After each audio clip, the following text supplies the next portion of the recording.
the Formula One Grand Prix.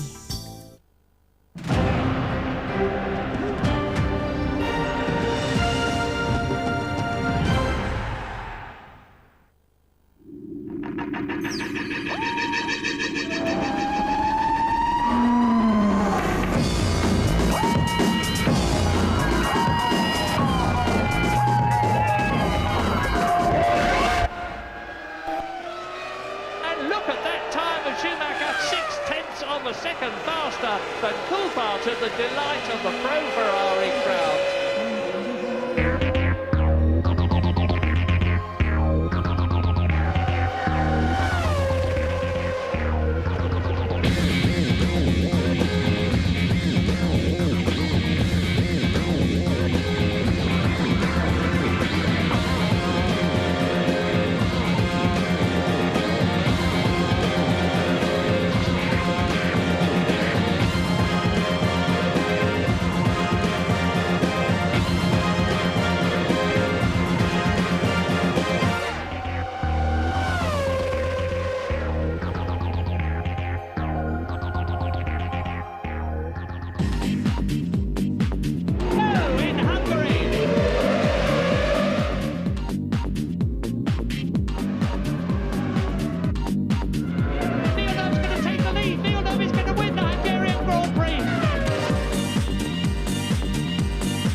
They're away together. This is going to be so close.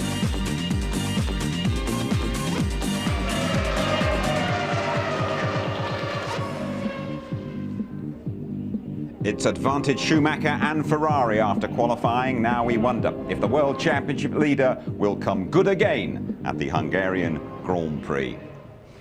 Hello there, welcome to the ITV studio. We have a fantastic view here overlooking the start and that charge to the first corner that is going to be absolutely crucial this afternoon. Roasting hot again here in this vast natural bowl, 15 miles or so from the Danube running through the centre of Budapest. Current temperature 30 degrees. Now then, Tony, Ferrari, they seem to sort of nicked a march a bit on McLaren in qualifying anyway. How have they managed to do that? Well, they've worked very hard, so have McLaren. What they had is a drivability problem with the engine, which they've worked on. Aerodynamics, they felt they were lagging behind, they've worked on that, and they seem to have made up that difference. What we have to find out is whether Ferrari's going to be able to use its tyres properly. Remember, it degraded its tyres very badly in France, and that's the big question mark today with the heat. You know, these high temperatures affecting the tyres. And when we're watching Schumacher relaxing around this place, especially in qualifying, saving tyres, he looks strong and he looks very, very confident. Behind the mask, who knows? Tyre degradation a big problem around here, though. Yeah, it is. I mean, Ron Dennis in particular has been talking about it. I spoke to the Jaguar team on the way over just before. Bridgestone said it's not quite so bad this year. They said, well, look, it still is. Some will go with scrubbed fronts, some will go with new ones. James will no doubt bring us up to speed on that. Absolutely. Let's have a word about David Coulthard. Quickest in the morning warm-up and on the front two rows again. So consistent in qualifying throughout the season. Yeah, because when he went out early on, he got provisional pole position and he'd got an 18-1. I think with his engineer, Pat Fry, they'd gone in their own direction, whereas Mika Hakkinen had taken some fairly radical steps with his car, which weren't going particularly well. Michael Schumacher, though, different class in qualifying. He would have been even quicker if, what was it, Frentzen hadn't got in his way on the way round. I mean, he is, you know, the best racing driver in the world. He's absolutely fabulous to watch, so exciting at every point. Now, Frentzen did get out of his way there, but what you notice, the undulations, the bumps in the circuit, and how nervous his car appears, well, that is exacerbated by these undulations in the track. Just look at him changing lot there as he comes along and blasts his way into the provisional pole position at that time and made everyone else look a little bit silly, it has to be said. But he needs to do it here, he needs to win here, because we've got Spa coming up. After that, we've got Monza, high-speed tracks where McLaren are going to be really, really good. Irvine said, look, he has to do it, otherwise the championship will melt away. That's Irv's view. Okay, and Hakkinen and Coulthard just a couple of points behind Schumacher now, but the reigning world champion Hakkinen doesn't seem that happy with the way things are going here. Well, I go back to France before the Saturday night at France. He couldn't get the car right, he couldn't get the balance the way he wanted it. This was the same here, and they tried these radical setups. He went out early and got this one set up, tried it out, went back a bit later and got his way to third place. And considering last year, it's quite a contrast.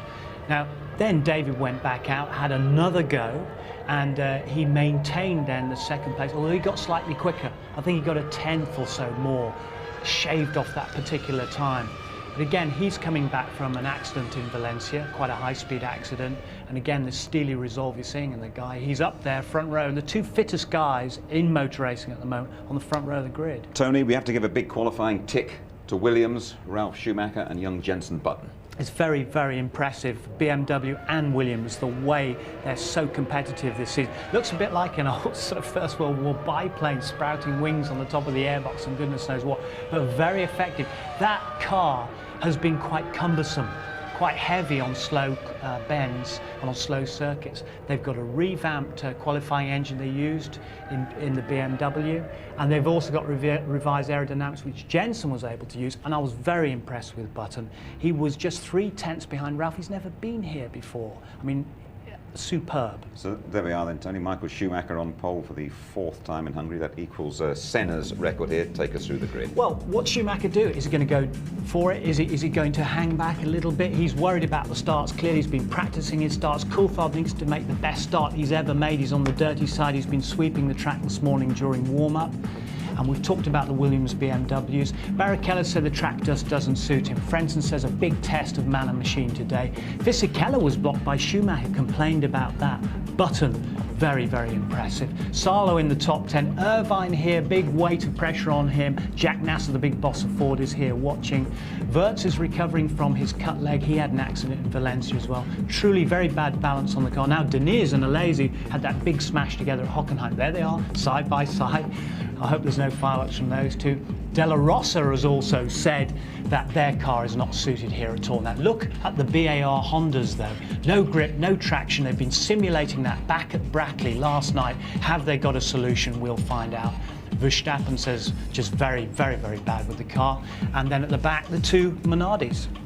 12th race of the season. We're almost starting again. It is that close. We have 4 championship contenders now. Michael Schumacher, an uneasy favourite, a couple of points ahead of the McLaren hunters Coulthard and Hakkinen, supported here by around about 25,000 Finns. Then Barrichello, brilliant winner in Germany, and we'll hear from Rubinho shortly. Fisichella, he has signed for another year at Benetton. Ralf Schumacher putting the Williams on the 2nd row.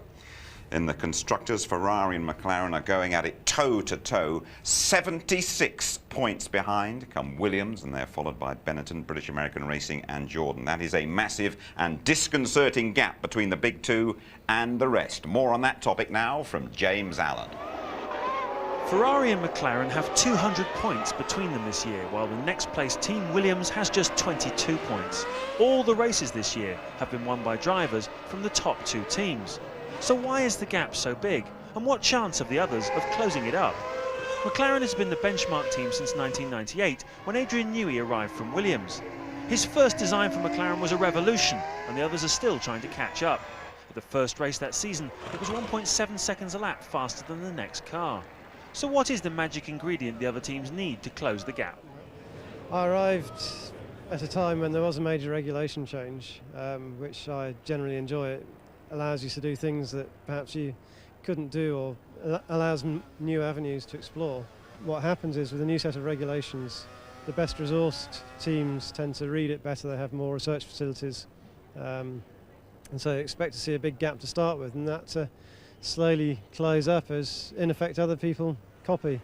Ferrari have been there or thereabouts since 1997, and this year's car is right on McLaren's pace. Even though the chasing teams have closed up a little in terms of average lap time, the gulf between them and the top 2 remains basically a second a lap. Ralf Schumacher's grid slot today is only the 5th time another team has broken into the front 2 rows this season.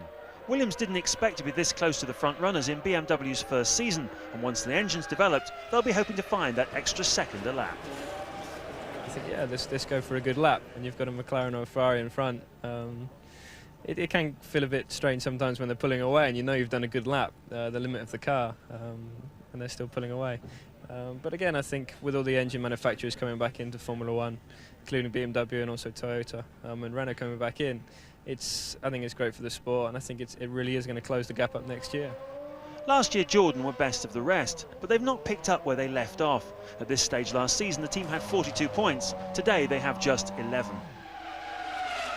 I think the Jordan team has got the potential, especially from next season. We will get the new Honda official engine, so many things will change.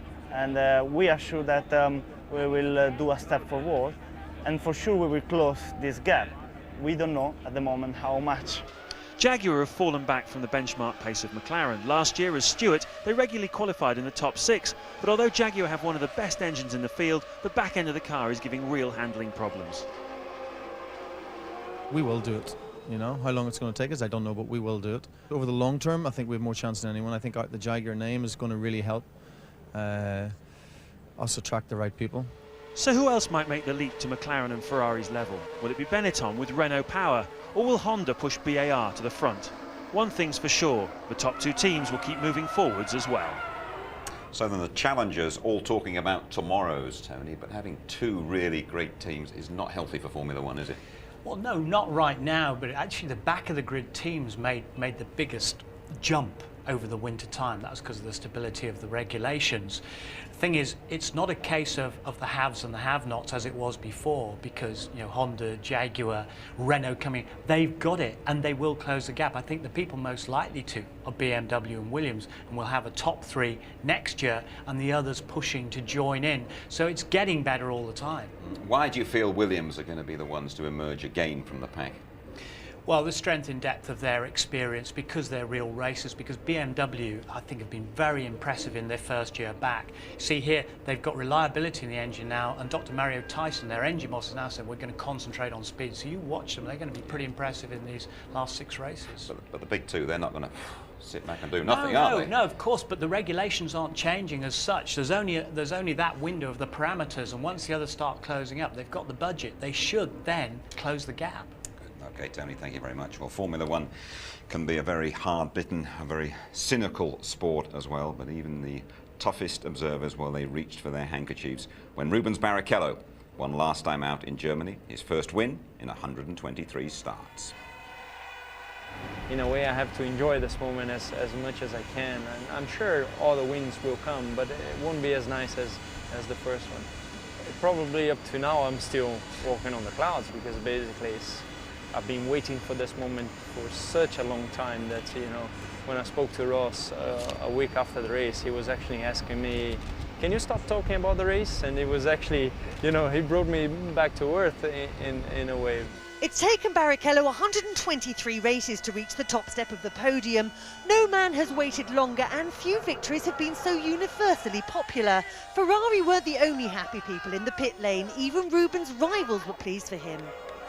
To be carried by Mika and David on the podium was really, really a nice thing. It was a top thing. I mean, and especially from David, because we raced together. And I remember, like if it was today in '94, I said, hey, well, it was '93 maybe. What are you going to do next year? He said, oh, I have no money, so I'm just hoping that I can get a Formula 3000 seat. And all of a sudden, he had one of the best seats in Formula One, you know, and he developed from there on. So he saw that moment as a really, really emotional one for me, and just pay tribute, like saying, you know, I mean, he deserved it a lot earlier, because we raced together for such a long time. And in one moment my career was going like really fast and he was going down, and the other time he was going up and I was going down. So it was really nice to be there and spend some time with them, and just on the top there, he's saying, hey Rubens, you're heavy. And it was nice to be there. It was really nice. The pair first went head-to-head in 1991 when they were the leading lights in the British Formula 3 Championship. Barrichello just took the title, beating Coulthard to second place. It would be a further 9 years before Rubens was victorious again. We raced so close at that year, you know, and he won like Macau, he won Zandvoort, I won the championship. I had really bad starts, he had really good ones, I had really good pole positions, he had not such a good qualifier, so we really fight. It was really good. I mean, it's good that he go up the ranks and see a friend of yours, because yeah, he raced for McLaren and I raced for Ferrari. Maybe he has problems with other drivers, but not with me. I mean, we can crash and still talk. That's nice. Rubens is now just 10 points behind championship leader Michael Schumacher. Mathematically, he's a contender for the crown, but in reality, team orders are likely to come into play and he'll be back in a supporting role. I had a really marvelous conversation with Luca de Montezemolo. Jean Todt was really happy for me, Ross Brown was really happy for me, so they know I'm a title contender. But we have to work as things comes on board. I mean, I don't know, if I'm leading the race and Michael is second, what's going to happen? I don't know. Pit lane is opened right behind us, just under half an hour to go to the start of the Hungarian Grand Prix. Rubens saying at the end there he's not too sure what will happen if he is leading and Michael is second. I don't think there's any argument about that, is there? Not in my opinion, no, there isn't, but there's two views, because Luca de Montezemolo was on our programme yesterday, and there's Rubens in the Ferrari saying that no, it doesn't matter who wins, you know, as long as we're going to go for both titles for Ferrari. What the Italian press wrote was de Montezemolo actually saying, well, look, if you think that Michael Schumacher and Rubens Barrichello are going to be allowed to scrap for the championship, you're watching the wrong movie. They're both here to serve for Ferrari, and the messages underlying there was that, you know, there will be team orders, and traditionally they always have had, as opposed to McLaren, who let their drivers go for it. Just going back to Rubens Barrichello there, Tony, for my money, the happiest winner we've ever seen of a Grand Prix on ITV, and a very, very popular victory. Very popular. Everybody inside the paddock, outside the paddock, and around the world was almost crying with him when he was on the top step. Through so many hardships, you know, like a lot of these drivers, you don't know the backstreet stories that their parents worked really hard and overtime to get them there, and he had some terrible times going through all the times with Senna's death, the comebacks, and to finally crack it all after all that time when you don't think you're going to do it, it's joy. Absolutely. Well, the cars are emerging out onto the Hungaroring behind me. It's very tight and twisty. Only Monaco, by the way, has a slower average speed. We always, though, get more than our fair share of drama around this place. The Finns come here in their thousands. Last year, their man delivered. Nice one, Hakkinen. Eddie Irvine is up there. Fisichella is coming through. It's a bad start for David Coulthard and a good start for Mika Hakkinen. Pedro Diniz spinning out of the race. Here is Mika Hakkinen. Well, here we go. McLaren have really read Ferrari's strategy brilliantly here. They anticipated Irvine would go long to about lap 30. They did the same thing. If they get this right, he should come out on the track in front of Irvine. Fisichella out of the race. Oh, rotten luck. Irvine struggling, no traffic on that lap. He's got a mirror full of McLaren. He lost 2 seconds to Mika Hakkinen. 11 starts, 11 retirements. Another unhappy day for Jacques Villeneuve. But Ferrari are playing the card first. They're going to bring Eddie Irvine in very shortly, and the DC's reacting. This is a complete turnaround from last year. David Coulthard and McLaren are going to try and pinch second place off Ferrari. It hasn't worked for McLaren. Irvine looks in his mirrors, says thank you. Now you've got to pass me, DC. Oh, Irvine's gone wide, running wide in turn 3. That's going to let Coulthard through without any question at all. And the winner of the Hungarian Grand Prix, to the delight of thousands and thousands of Finnish spectators, is Mika Hakkinen. Hakkinen so classy last year. I just hope someone's remembered to turn the lights out in Finland. For the world champion, Hungary feels just like home.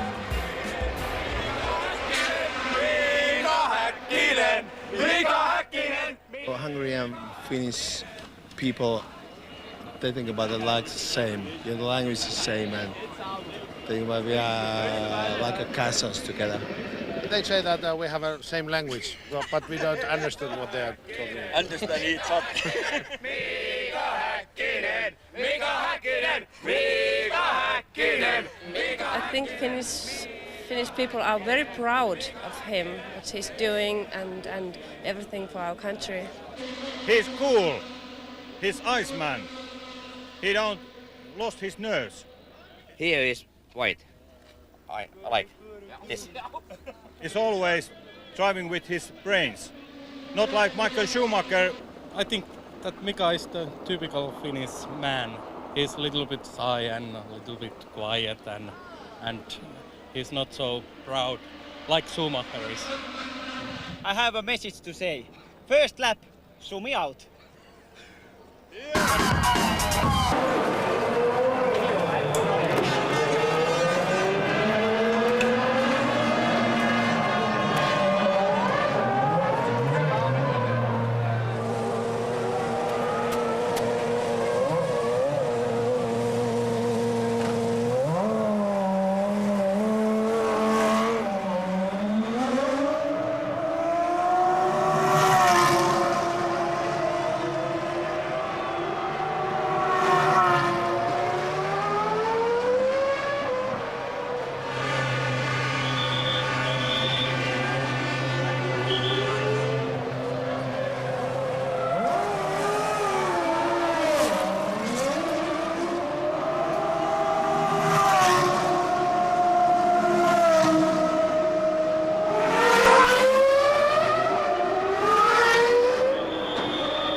Ralf Schumacher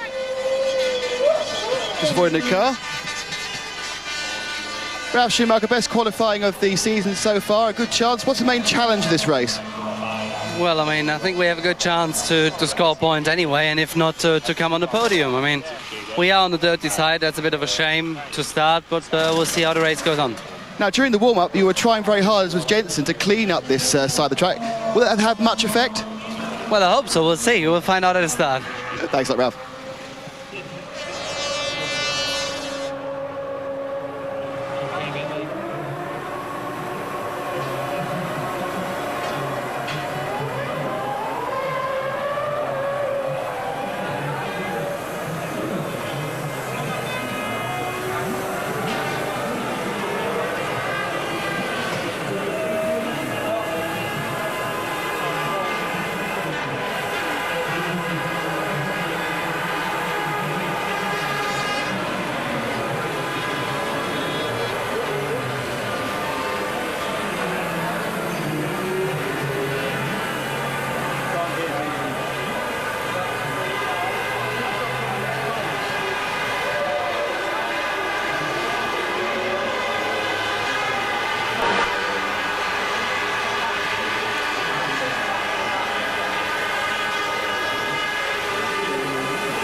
Giancarlo Fisichella starting 7th, but it's virtually impossible to overtake here, so do you have a clever strategy?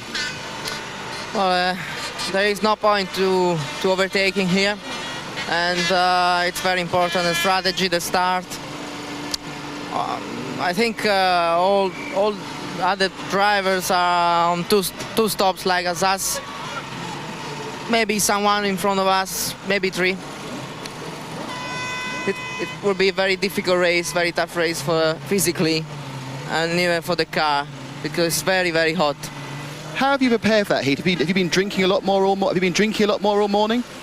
Yeah, I drink quite a lot already this morning, and even now I try to keep fit. It's very important for the race. Wish you best of luck. Thanks, Giancarlo. Falls of turn 1 at the Hungaroring. So what are the problems facing Michael Schumacher this afternoon? Well, can he get through this, the first turn, for the first time in over 6 weeks of Grand Prix racing? His fellow front row sitter is David Coulthard, but neither of them have been making good starts recently. It's Mika Hakkinen in 3rd place who's been having the demon getaways. But when you get down here as a pack, there really is only one line where you can find any kind of grip. You can try and sneak along the inside on this no man's land, as Barrichello did last year to make up a place. You can try around the outside, but it's uncharted territory and you're bound to lose places, as Coulthard did last year. Well, Schumacher cannot afford to run into either of the 2 McLarens. They're both too close to him in the World Championship. What he really needs is some help from his brother and his teammate to get amongst those 2 McLarens off the start line. We'll soon see. Indeed we will. The World Championship, the leader then Looking for a bit of a brotherly assistance. We brace ourselves for another Ferrari-McLaren set to. Michael Schumacher, by the way, he's one round here, making 3 stops. The latest developments in the tactical battle now come from James. Today's race is going to be like a very intense game of chess. It's about moving the right piece at the right time, and the start is literally just the beginning of it. It's about strategy, it's about reliability, and as Ferrari learnt to their cost at the French Grand Prix, it's about protecting your tyres. Our mechanical problem, I call it, I think we covered basically, and I don't feel we have any particular issue why we should not be able to do a good race tomorrow. I have to have a really good start, because if I'm behind Ralph or something, I could lose, you know, just the momentum. So to be honest with you, straight to the point. I have to go forward and keep a really good pace. You have to look after the rear tires. That's something. It would have been better to be pole, of course, because it gives you a good clean run down to the first corner. But as I didn't make use of that in Hockenheim, maybe I can do a better job here. Michael obviously has difficulties now to do the start and the first corner, because what has happened in the last couple of Grand Prix. David always has been a very aggressive and fast driver, so I don't know. I'm probably best person to look at it. One of our guys should make a good start, and hopefully, whether it's David or Mika, the run up to the first corner will allow them to take the lead. Now, you know, Michael could choose to run light to eliminate that possibility and then dominate the pace of the race from the front. But we're pretty much prepared for any strategy. It certainly is a race of many stops. Quite how many, I'm not sure yet. But it's certainly not a normal one-stop race. And tyre degradation could be quite high tomorrow if the weather's hot. So probably some flexibility in the strategy as well will be necessary, because you know, whether you're leading or in third place, at the beginning of a race obviously changes the strategy quite a lot. You know, you clearly can't put the drivers in a position where they can just be selfish and do their own thing. So we will have a strategy, and it will require, according to the circumstances that prevail, it will require our drivers to work together. We're quite happy. Car's working well. Michael's on top form. So I'm looking forward to a race tomorrow. So what does all this mean in practical terms? Well, I expect most teams to stop twice today, with the first pit stop around lap 28 to 30. But it'll be that middle stint of the race that'll be the make or break. A couple of years ago, you might recall, Michael Schumacher switched onto a 3-stopper and won the race, but I expect McLaren will have that covered today. The weather's a little bit uncertain, so as Ross Brawn said, flexibility is going to be the key. Uncertain weather, a few showers predicted, but absolutely no sign of them whatsoever at the moment. Tony Jardine, how do you best guess the start of the Hungarian Grand Prix? Well, obviously it's very difficult to say, but going with Ron there, it may well be that Ferrari did decide to go for a 3-stopper so they could get Michael off the line, and they also might do that because they're a little bit worried about the tyre wear. McLaren are not, potentially. So we've got this fascinating contest between the two top runners. And David Coulthard we're looking at now with his fiancée, Heidi Wichlinski there. He's got to make the best start he's ever done, because he's on the dirty side of the track, and have a go down the inside on that dirty bit, see if he can concentrate and outpace Schumacher, because Schumacher's going to be back of his mind. He's made such awful starts recently, too much wheel spin. You have to make it good, and there's Ralf Schumacher as well, 4th on the grid, his best of this year. Thank you, Tony. Now, the latest news. We are in for a hot race, and Louise starts with details of the morning warm-up. David Coulthard was the fastest man in morning warm-up. Pole sitter Michael Schumacher finished 2nd ahead of Rubens Barrichello, Ralf Schumacher and Häkkinen in 5th. Coulthard starts from 2nd off the racing line, so he spent time this morning cleaning the dust from the track to aid his getaway. It was the same story in the pits. All the drivers were laying down rubber onto the concrete apron to give extra traction out of the pit stops. The concrete is very slippery. Very dusty, and braking at the pit stop and accelerating is very slippery. With ambient temperatures soaring into the high 30s, the heat could be a major factor for the drivers, leading to excessive fluid loss and affecting concentration. Today they could lose probably anything up to about 2 litres. Therefore it's quite important in the morning to get on board anything up to 4 litres so they can tolerate more hydration issues throughout the race. Some drivers have electronically operated drinks bottles activated by a cockpit button, but fluid loss is still an issue. The drivers can expect to be around 4 kilos lighter by the end of today. And finally, F1 Supremo Bernie Ecclestone has been granted the freedom of the city of Budapest, an honour normally reserved for kings, queens and presidents. Queens, presidents and kings. I think Bernie qualified on at least 2 counts as far as Formula One is concerned. Heinz-Harald Frentzen talking to the German public there. He's gone pretty well here in recent years. 1 or 2 factual goodies to enhance your enjoyment of ITV's coverage of the Hungarian Grand Prix. Have a look at that top one. All 14 races won by cars, starting from pole, 2nd or 3rd, so you have to start from the first a couple of rows here. Mansell, the only exception to that rule in '89.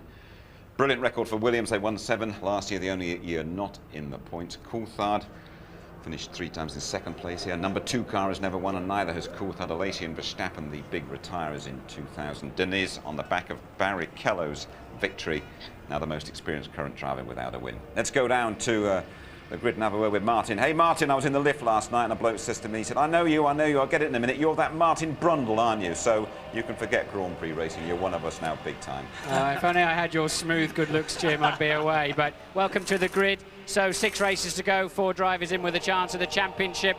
And any of my old driving mates I've run across today have talked about it's going to be such a hard race. It's so hot. And look, on Michael Schumacher's helmet here, he's got a drink straw there that's plugged into a bottle inside, a sort of a bladder inside the car. I've never seen Michael Schumacher having to have a drink in a race, so that is highly unusual. You heard Louise talking about it earlier on, just how much fluid they're going to use. Let's see if we can trip over a couple of these drivers that have got a chance of the championship. I don't know if any of them are on the grid at the moment. They've been drinking so heavily today to preload the fluid, as Louise was telling you, in the hope that they can keep some kind of fluid. You can't take it in during the race. It all gets mixed up with air in your stomach and it's so difficult to absorb it. There's no time, especially on this circuit of all places, to get that in as you're going around the track with all the G-forces that are going on. Mika is not on the grid. In fact, there's none of the top 3 drivers on the grid. Mika starts 8 metres behind Michael Schumacher here in 3rd place. I think the 8 metres is the average length of a Grand Prix ego, so I can only assume that's how they managed to come up with that magical dimension. Let's see if we can find Rubens Barrichello. I'd like to have a word with at least one of these 4 drivers, and he's already talking to can we talk to Rubens next? Yeah, good stuff. After him, well, I don't think we got, see, because we're live, so we haven't got that much time, so can we sort of outbreak him into the first interview? He's live as well. He doesn't look very live, honestly. Is he from Brazil? Oh, that's okay then. So if I go in here, do you think he'll get upset? Are you live? Are you sure? Okay, well look, we're not going to get to talk to him, but it was an interesting conversation anyway, wasn't it? Let's head over to, there's a couple of guys I saw wandering onto the grid, and we might get back to Rubens in a short moment. Chris Evans here. Chris, we're looking for somebody to talk to. I know you're shy and retiring and don't like normally giving an opinion. What's your view of all this sort of Schumacher driving tactics and that sort of thing, and Coulthard's move at Hockenheim? What's your take on that? Well, the story in the pit lane is that Coulthard's going to try and take Michael out so Hakkinen can go past, and then Hackinen's going to give the lead back to Coulthard. This is the story in the pit lane, but that's been going on for 24 hours now. What do you think of Schumi's driving? You think it's okay? You think it's acceptable? Yeah, absolutely. Fantastic, yeah. I mean, I watched him in qualifying yesterday and he was fighting with the car. I thought he found it easy, but he finds it just as hard as everybody else, but he throws it around. I think it's fine. Yeah, so you're here with Jordan, but you drive a Ferrari on the road like I do. I mean, surely you want Ferrari to win today? No, I do not want Ferrari to win. I want Benson Hedges' Eddie Jordan team to win. I want Heinz-Harald to come in, get past the traffic jam and just sort it all out. Because Eddie needs a bit of luck. You know, he's got an angel now that he talks to. Yeah, I know. He told me all about the angel and why, but I think I know who paid your ear ticket out here at least today now. And who paid yours, sir? ITV paid mine, but I'm sure they'll get it back somehow. But is Stephen Hendry around? I wanted to have a quick word. Yeah, he's at the back of the queue. Is he? Because we're having a job sort of... Yeah, he's at the back of the queue. That's a good pun. Good stuff. See you later on. Any idea where he is? No, we can't. Right, let's try for another driver then. Now we're going to get Barrichello. We're not going to have to queue up this time around. We're going straight in, okay? If I go down in flames on this one, we're all in it together, okay? Oh, no, there's somebody else there too.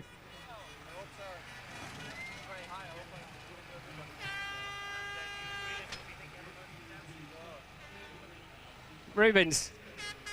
So finally we wanted to talk to some of the guys in with a chance of the championship.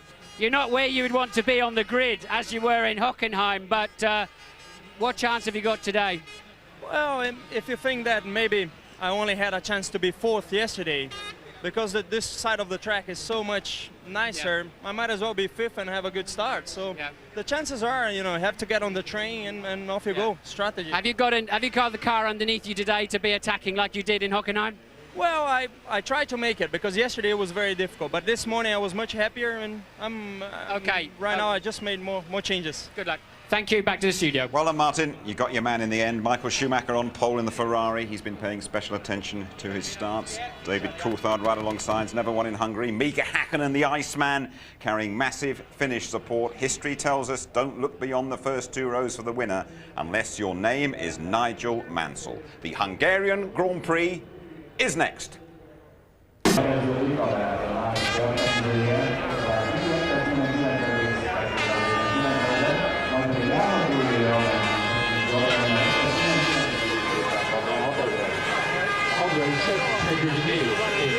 Patronus number 16 with a time of 1 minute 19.451. And shot placing number 14 with a time of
'Alan Prost, you're the professor. Were you giving Eddie Jordan some advice? No, we're talking about Formula One in general and the future of Formula One. Okay, how are you going to actually, what's the strategy for this race for your drivers? You were a master at it when you were in Formula One.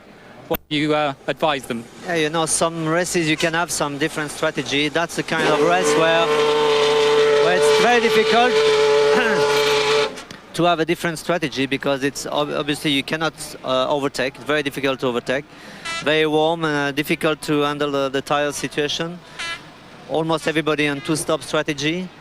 So I think for us, and we have to wait and hope something happen, you know, to have a different strategy. Maybe a safety car, something like that.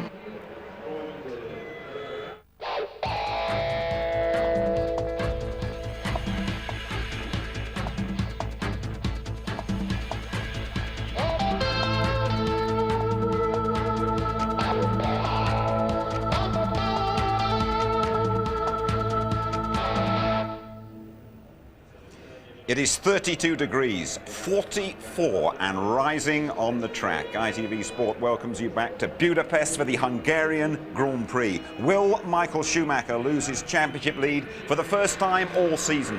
What will happen in that downhill charge to the first corner? We're about to find out with Martin Brundle and Murray Walker. Well, who knows, Jim, but Freedom of Budapest for Bernie Ecclestone. There's a laugh. I should think he could buy the place and still have enough left over for Berlin. But this is a very, very tricky circuit. 77 laps, and it's mostly twisting, like the bit that you can see now. 77 laps is going to take at least an hour and 3/4. You've heard what the temperature is.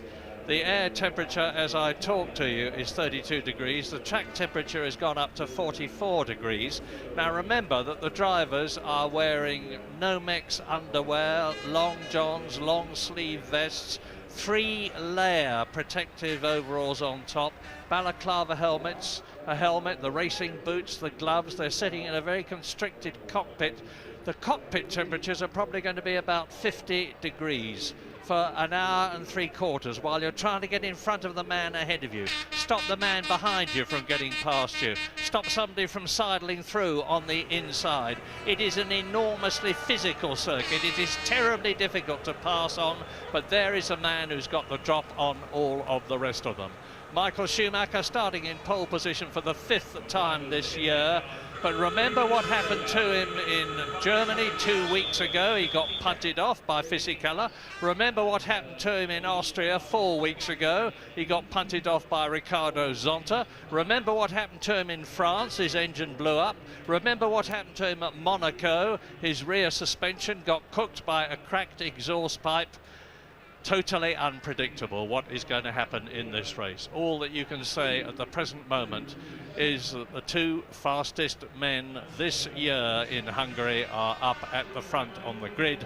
Michael Schumacher in that pole position, 0.6 of a second faster than the pole position time last year, which was that of Mika Häkkinen.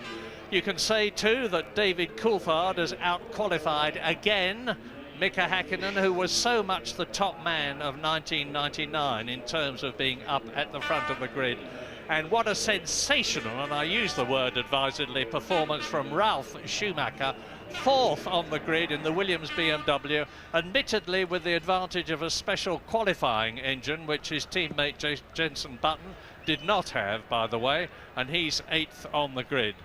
So it is a totally unpredictable event. You've heard a lot from James, Alan and others about strategies. Remember that although they can go through on 1 stop and are more likely to have 2, Michael Schumacher had that sensational victory in 1998 in the Ferrari when he had 3 stops and put on an absolutely fantastic centre stint. What's going to happen, Maestro? Well, 3 stops is the fastest way to go. But of course that then leaves you overtaking at some point in the race a fast 2-stopper. Last year they stopped between 28 and 30, the main runners, laps 28 and 30, and again then around lap 55, 56, something like that. I'd be surprised if it's any different today. I don't really see that the teams have to change their strategy to fight each other too much today. I think it's a pretty straightforward race. The start is critical, as we've already covered, and Häkkinen's got a problem though. I don't think his car's working still how he wants it. They were changing it before the warm-up, during the warm-up, I think going to the grid. But knowing Mika, he'll have it together somehow when it matters. So Coulthard's on the dirty side of the track. He's got to get away well. I think Michael Schumacher shouldn't have a problem being into the first corner first, but he needs to watch out for Mika Häkkinen coming between the pair of them.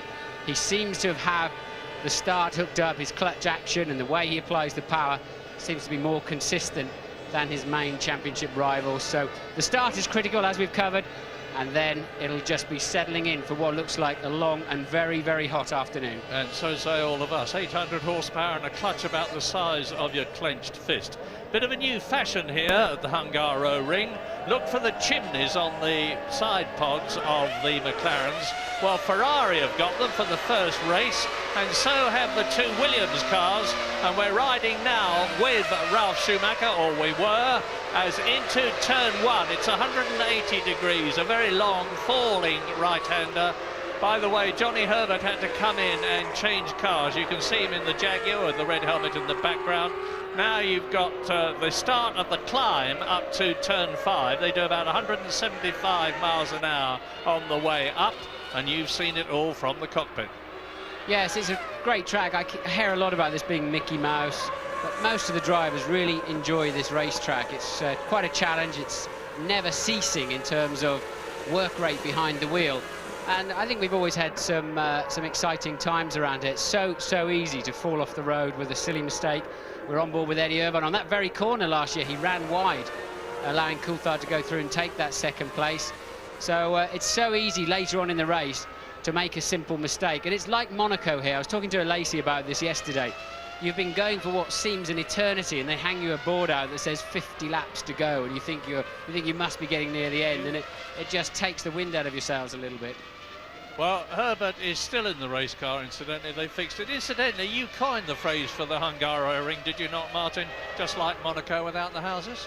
I think I probably did, and it's certainly how it feels as you go uphill and down dale and always seem to be trying to get the nose of the car into a slow corner, and really no straight worth its name where you can get a run on anybody. Well, Rubens Barrichello, followed by Heinz Harald Frentzen in respectively the scarlet Ferrari and the yellow Jordan, go round the last 180-degree right-hander. They take that at an apex speed of about 80 miles an hour before accelerating up to 180 miles an hour. We're back again with Ralf Schumacher, who will peel off to the right in a minute. He's starting on the dirty side of the track. There goes Mika Häkkinen ahead of him, so we've got Michael Schumacher up front, David Coulthard next to him. Watch Mika Häkkinen. Remember how he sprinted between Schumacher and Coulthard at the beginning of the German Grand Prix. And all the drivers, well, most of them had any brains anyway, on the right-hand side of the grid, were coming out of that last corner and sweeping right in front and around their particular grid slot to try to hoover up that side of the track in the morning warm-up. So 77 very, very tiring laps. 2 lights on, 3 lights on, 4 lights on, 5 laps on. Out and go, out and go. Schumacher gets away well. Häkkinen is ahead of Coulthard, and Coulthard is being passed by Ralf Schumacher as well. Down into the first right-hander and through the McLaren goes into the lead. That is an incredible start by Mika Häkkinen. He did it in Germany, he's done it again. He's passed Schumacher. David Coulthard is in 3rd position, and Ralf Schumacher is still in 4th place, followed by Rubens Barrichello in the Ferrari and Heinz Harald Frentzen in the Jordan. So another sensational start for Mika Häkkinen.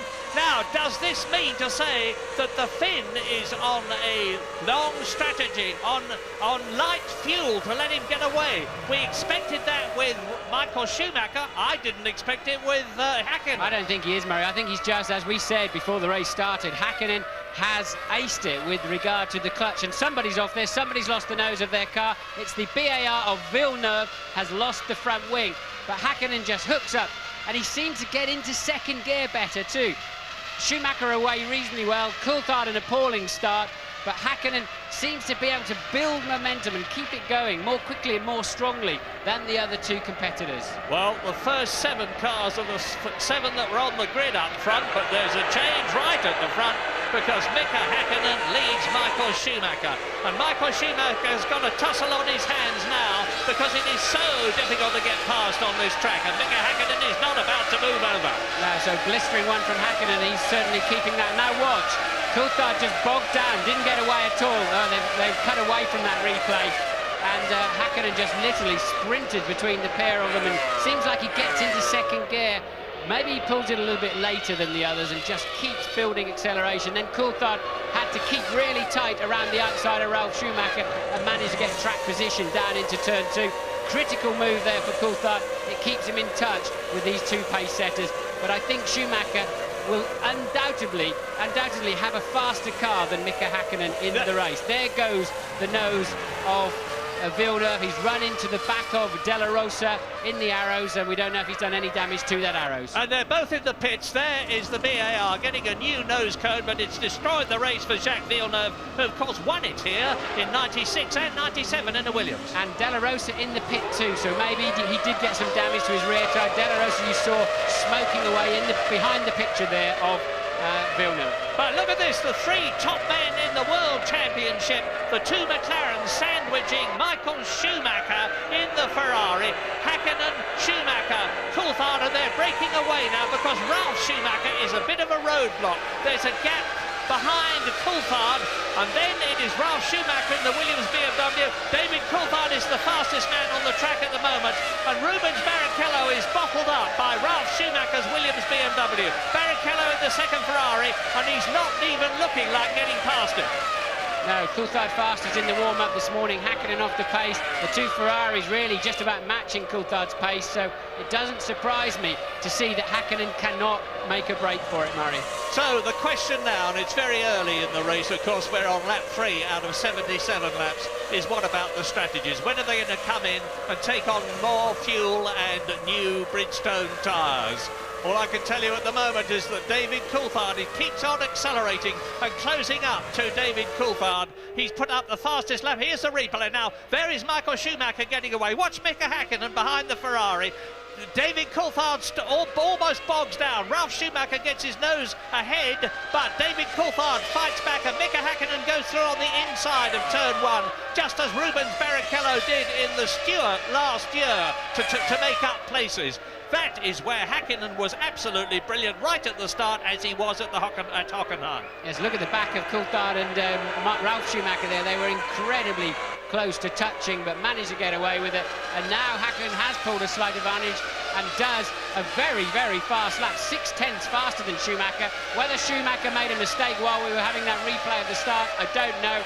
But Hakkinen and Coulthard very low, 1 minute 22.1 for Hakkinen, 22.7 for Schumacher, 23.2 for David Coulthard. So I don't know what's going on there. Fastest lap last year, David Coulthard, 1 minute 20.7, so he's about 1.5 seconds slower now, but with a pretty heavy fuel load at the beginning of the race. Well, the two McLarens started the race with brand new sticker front tyres, and they seem to have, certainly Hakkinen has brought those in and making them work very well as we head around, halfway now around lap 4. So on lap 4, Mika Hakkinen leads Schumacher. Coulthard is third. Ralf Schumacher is still fourth, and he's nearly 4 seconds behind the lead car at the present moment. Rubens Barrichello in the Ferrari is fifth ahead of Heinz-Harald Frentzen, just 0.8 of a second. Seventh is Fisichella, eighth is Jenson Button, ninth is Eddie Irvine, who's gained a place. Wurz is 10th, and James Allen has got news. Murray, the significance of the new tyres on the McLarens is, of course, that they do tend to go off about the second to the fifth laps. We've seen that throughout the weekend, these super soft Bridgestones. Michael Schumacher and Rubens Barrichello both started on tyres which had been bedded in, so Michael has got to attack in these next 2 or 3 laps. He doesn't have any chance of getting past Mika, because after that, Mika's tyres will start to come back to him. I saw Mika making big changes on the grid to the front end of the car. He was obviously unhappy with it, but seems to be working okay for him at the moment. Well, Eddie Irvine has done well. He's gone ahead of Mika Salo, who started on the grid before him, and the Jaguar is now in 9th position, well in the top 10. Alexander Wurz in the Benetton is in 10th position, and Mika Salo, who has been going so well in the Sauber, as has his teammate Pedro Diniz. They've been going much better here at the Hockenheim ring, at the Ankara ring, than they have done before, and they are now in respectively 11th and 12th places as we watch the race leaders, with Mika Hakkinen increasing his speed all the time. He's now leading Michael Schumacher by 1.2 seconds. You can see the lead stretching all the time. Yes, what's happened is you've seen Michael Schumacher fall away and Coulthard fall away by the same amount.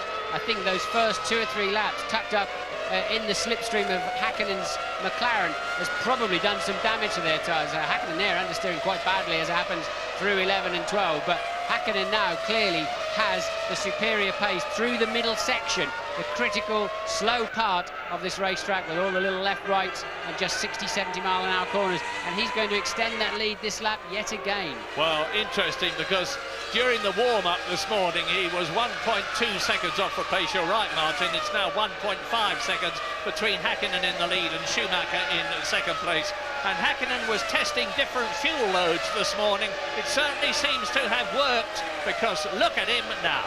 Yes, but he's only, you know, he is pulling the leader. He's 2 to 3 tenths faster than Schumacher and Coulthard. That doesn't suggest he's on a 3-stopper, for example. That's not enough of a time difference. Maybe he could be running a bit lighter, but I'll be surprised if he's on anything other than a 2-stopper. We'll have to wait and see. Yeah, it's so confusing these days. They can bring him in early, bring him in late. For instance, last year, David Coulthard only stopped once, and he came in on lap 58 out of 77. We thought he was never going to come in 4 out of the top 6 last year stopped twice. 2 out of the top 6, that's Coulthard and Rubens Barrichello, only stopped once. And now Mika Häkkinen 1.5 seconds clear of Michael Schumacher in the Ferrari. There is the visual gap down to David Coulthard. Ralf Schumacher is 3 seconds behind David Coulthard in the Williams BMW. He is still in 4th place. And now we've just got to let this race settle. Let the race come to the drivers. We're on lap 6. We're getting on towards 1/11th distance. There's Häkkinen murdering them in the middle sector of the lap again. A full 6/10 quicker than Coulthard and a 3/10 quicker than Schumacher, just in one section of this racetrack. Ralf Schumacher's holding there 4th place easily from Rubens Barrichello, who says this is not his best circuit. Frentzen 6th, Fisichella 7th.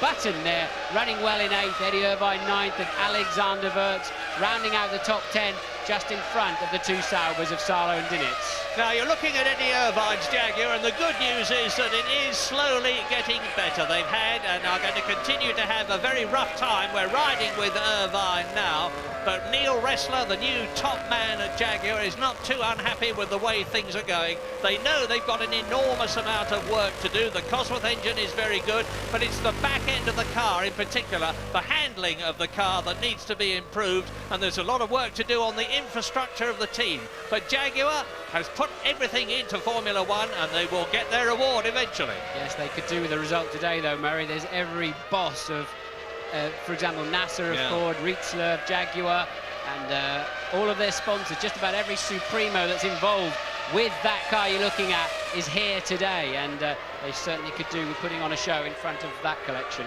Look at Jenson Button behind Fisichella. Fisichella, there's the bit there, and there's Jenson Button, and there is Eddie Irvine.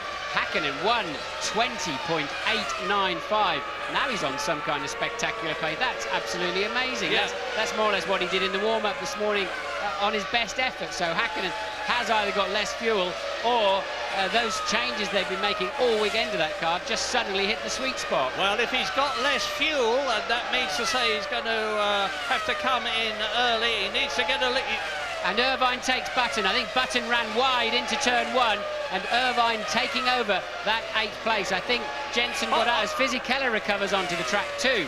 So maybe there's some fluid or something down there into turn 1, but Jenson Button out into that territory where there's almost no return, but he did manage to keep it on round the outside. Here we go, look, and it's Fisichella spinning off, Button sort of almost being sucked along and followed into Fisichella's track, and Eddie Irvine getting a run on the short straight down into turn 2. So Irvine is where Fisichella was, and the answer is 7th place for the Jaguar of Eddie Irvine. There is Fisichella, you see, on the left, running very wide indeed, nearly losing it, going onto the grass. Jenson Button sees his front full of spinning Benetton, stays on the track. Eddie Irvine dives through on the right, and Mika Häkkinen is now leading by 3.1 seconds on lap 8 out of 77. Yes, it seemed, if there's not oil on the track, it seemed as if Jenson almost got a bit of tunnel vision there and followed Fisichella onto the wide line, but managed to keep it together. So Irvine jumping 2 places then, as you say, up into 7th place.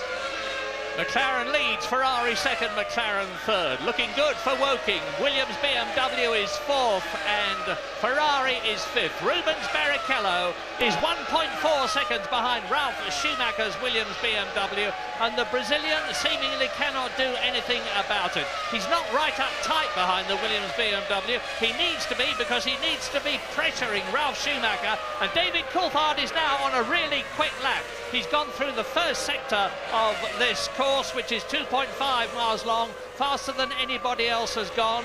1/10 of a second, that's not very much, but if you keep on piling up an increase like that, you can close right on the car in front. And at the present moment, he's 1.5 seconds behind Michael Schumacher. And just look at the way that Mika Häkkinen is forcing that car. Like Imola, you have to really use the curbs here at the Hungaroring, and that may have phased Jenson Button a bit when he first came in, but he's really attacked now. Yes, Häkkinen attacking so much there, he really had to fight the car to get it into the last corner, and that's a very easy corner to spin on. So Mika sensationally attacking the racetrack, trying to build himself an advantage, but struggling there in that last corner. The car generally looks very, very good. Occasionally you see it pick up an awful lot of understeer, which will wear his front tyres more than necessary. And it just shows in Formula One you can never ever give up. Michael Schumacher had an enormous lead in the championship earlier on, so much so that people were saying it was all over, but it's never over until it's over. And Mika Häkkinen, who has won 2 races this year, Spain and Austria, to Michael Schumacher's 5, and here is Jacques Villeneuve in the BAR, diving through and passing the arrows of Pedro de la Rosa and going through. Remember, he came in together. Yes, they're fighting for last place effectively. They tripped over each other on the first lap, so Villeneuve takes 21st from de la Rosa, but now a brake pedal problem apparently, so spongy brakes in the Prost. And, Poor John Alesi, that's Alesi's car, so now at least Villeneuve's up to 20th place. And look, Häkkinen now catching de la Rosa, already to lap him. Of course, they both had to stop at the end of the first lap, de la Rosa and Villeneuve, that is. Well, now, de la Rosa should see the silver and black McLaren coming up in his mirrors and move over. If he doesn't, if he delays Mika Häkkinen, obviously it's going to give Michael Schumacher the opportunity to close up, and he needs to be doing so because it's now 4.3 seconds, and de la Rosa lets Mika Häkkinen dive through on the inside of turn 1, drop down into turn 2, right-handed turn 3, start to climb up 175 miles an hour on the approach to the kink at turn 4, and then brake hard down to about 85 miles an hour for the 3rd gear right-hand turn 5 that they're coming to now. And it looks as though Jean Alesi's, I was going to say his race is run, but they've got the wheel on. And Alesi was in doubt about starting this race after that tremendous shunt that he had at Hockenheim with Pedro Deniz's Sauber. It affected the Frenchman for quite a long time. He couldn't sleep for 3 nights, but he's got himself together again now, and he's fighting as he always does, and as Mika Häkkinen does. And so now, lap 11, 66 laps to go. We're going, but we'll be back.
Is now nearly 5.5 seconds ahead of Michael Schumacher.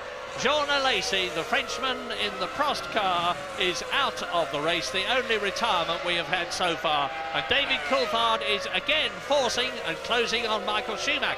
Well, Coulthard's got to pick up the pace. While you're away, he had a bad run through the traffic. He caught de la Rosa in the fast part of the lap and lost well over a second on that lap. So the gap back to from Schumacher to Coulthard, second and third, is now 2.3 seconds. So David's got to get back on and try and close that gap down. So apparently Lacey, the early reports were he had brake problems. Apparently it was actually a steering problem, maybe in the hydraulic system. All of these cars run power steering now. Some of them electronic power steering, others hydraulic. But whatever, Lacey, as you say, Murray, is out of the race. And now, for the first time, both Schumacher and Coulthard are faster than Mika Häkkinen for the first time in this race. And Mika Häkkinen is closing up on Jacques Villeneuve, who's 20th and last but one, having been in the previous 2 times winner, Jacques Villeneuve from Canada, driving the BAR Honda, which just does not seem to suit this circuit. He didn't qualify well, he went better in the warm-up period this morning, but he started down in 16th position on the grid. And that was in the car where he has been doing so much better this year. He's had 2 fourth places. There is Villeneuve, there is Mika Häkkinen, there's virtually a full lap between them. And Jacques Villeneuve will move over and let Mika Häkkinen through. He'll know perfectly well that there is no point in trying to stop him getting past, because Mika Häkkinen is nearly a full lap ahead of him and over 5 seconds ahead of Michael Schumacher, who is 2.5 seconds ahead of David Coulthard. Over the line goes Häkkinen. He is now on his 15th lap.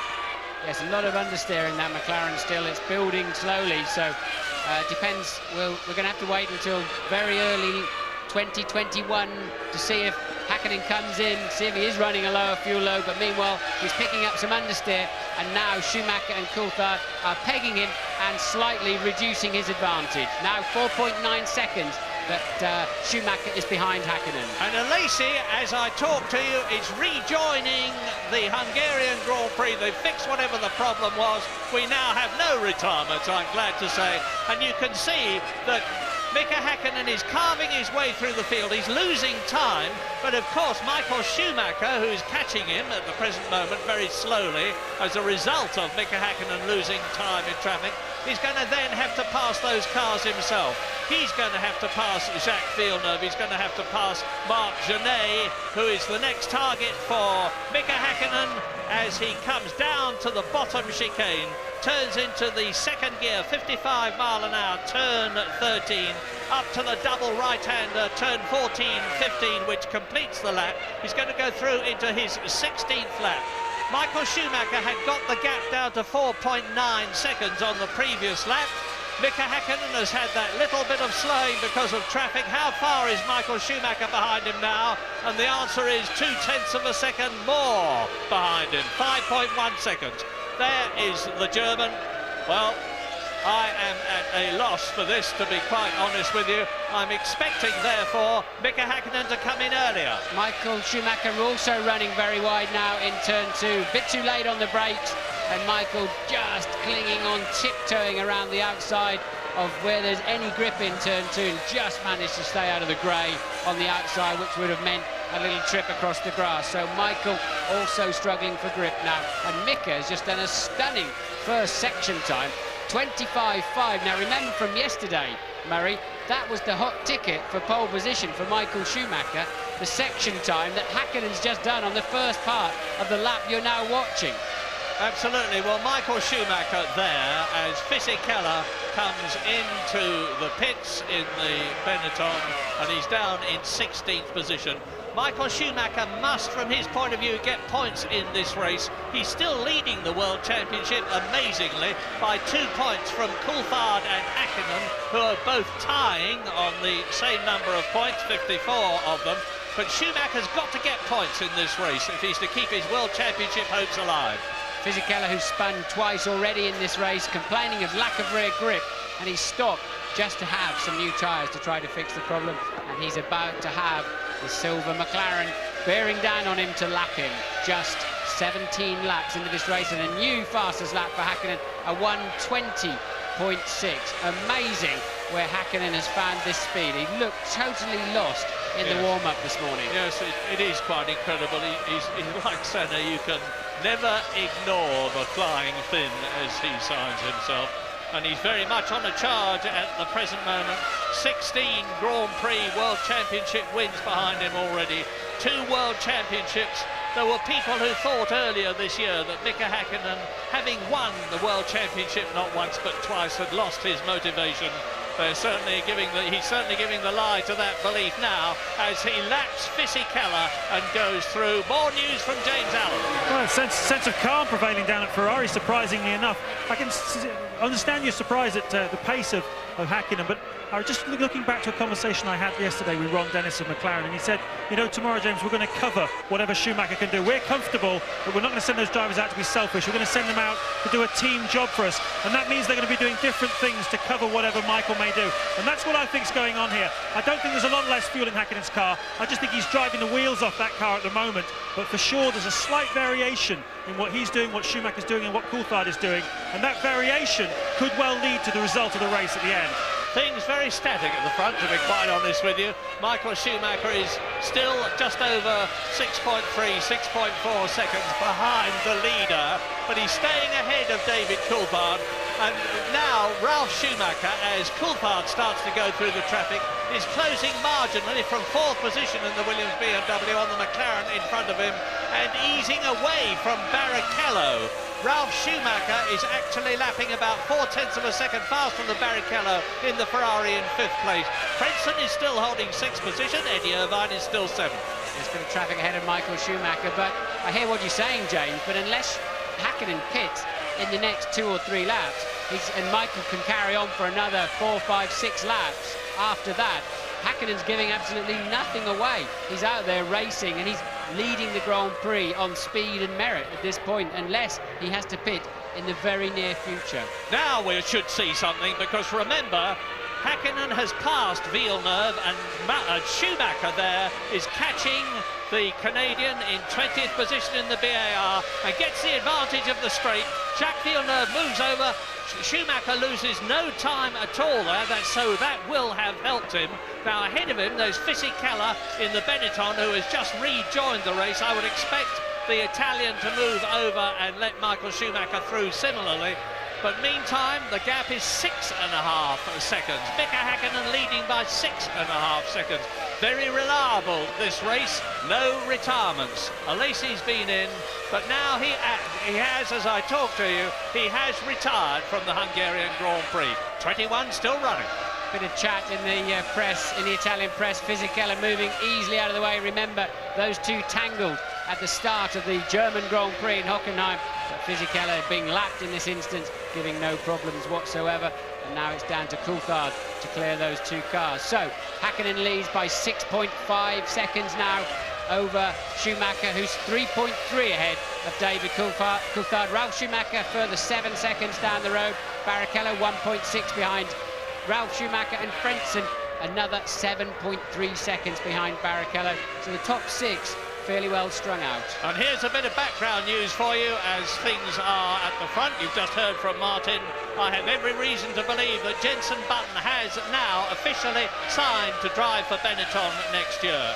In the same way, Olivier Panis will be with the BAR team in place of Ricardo Zonta. Mika Salo will be leaving Sauber and being the test driver for Toyota, who joined Formula One in the year 2002. And Mark Webber, the Australian, here is great news for the many of you I know view in Australia. Mark Webber has now been signed as the official tester for the Arrows team and is going to have a big session at Imola in the near future. Good luck to him. So Mika Häkkinen is still leading. Jacques Villeneuve has now got David Coulthard bearing down on it to lap him. Villeneuve moves the white BAR with the Honda engine over, and David Coulthard laps him, and David Coulthard is now 3.7 seconds behind Michael Schumacher. The leader, Häkkinen, is 11 seconds ahead of his teammate David Coulthard that you're looking at now. And Coulthard has again been caught marginally by Ralf Schumacher in the Williams BMW as a result of the traffic.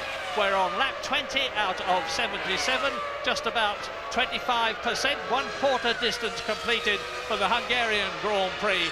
And at the present moment, if they stay where they are now, Mika Häkkinen will move into the lead of the World Championship for the first time this year. But there's still 3/4 of the race to run. And of course, McLaren similarly are in a very strong position in the Constructors' Championship at the present moment. They're only 4 points behind Ferrari when this race began, and at the present moment they're on 14 World Championship points in comparison with 6 for Ferrari with Schumacher and 2 for Barrichello, so that's 8 points, 6 points gained by McLaren. They would similarly take the lead in the Constructors' Championship if the positions are held to the end of the race. But do I expect them to be? No, I do not. So things could be very different. Lap 21 then, and look at Mika Häkkinen looking as though his car is tethered to the apex of the bend by a piece of very stout chain as he hurtles round the bends. The G-forces are absolutely terrific.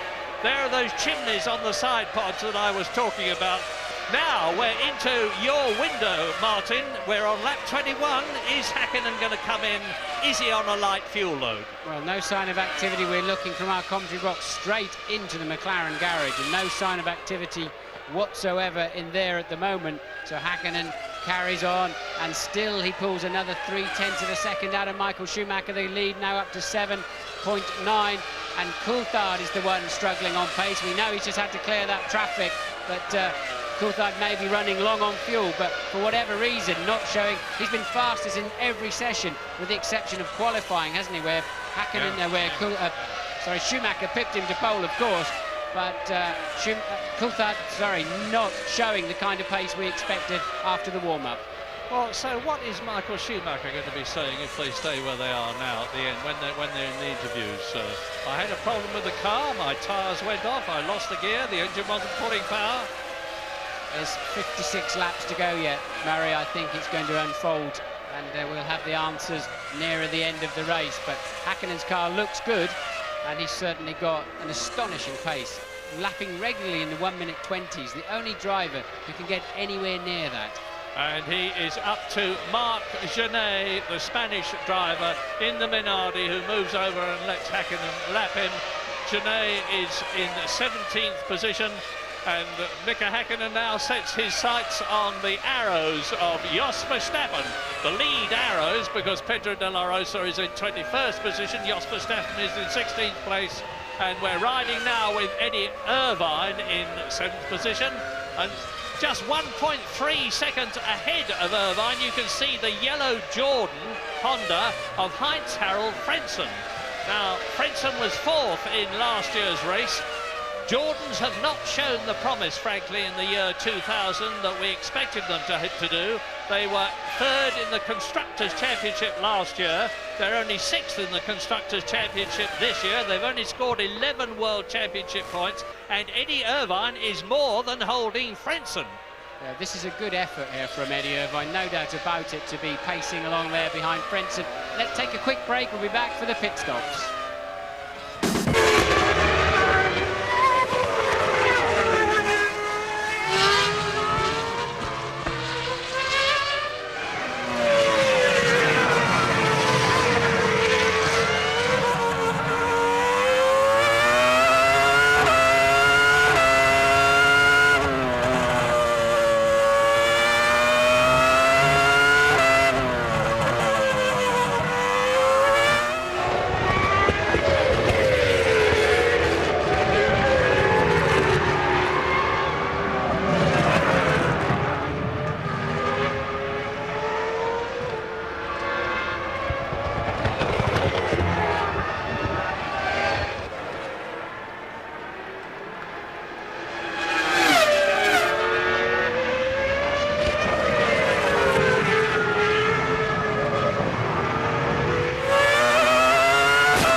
25, and Nick Heidfeld struggling in the pit lane, watched by his team boss, the unfortunate Alain Prost, 4 times world champion, who must be ruining the day he ever decided to be a team owner. And Eddie Irvine comes in from what was 7th position, which is now occupied by Jenson Button. Irvine in the Jaguar, but there are no wheels being, and out he goes.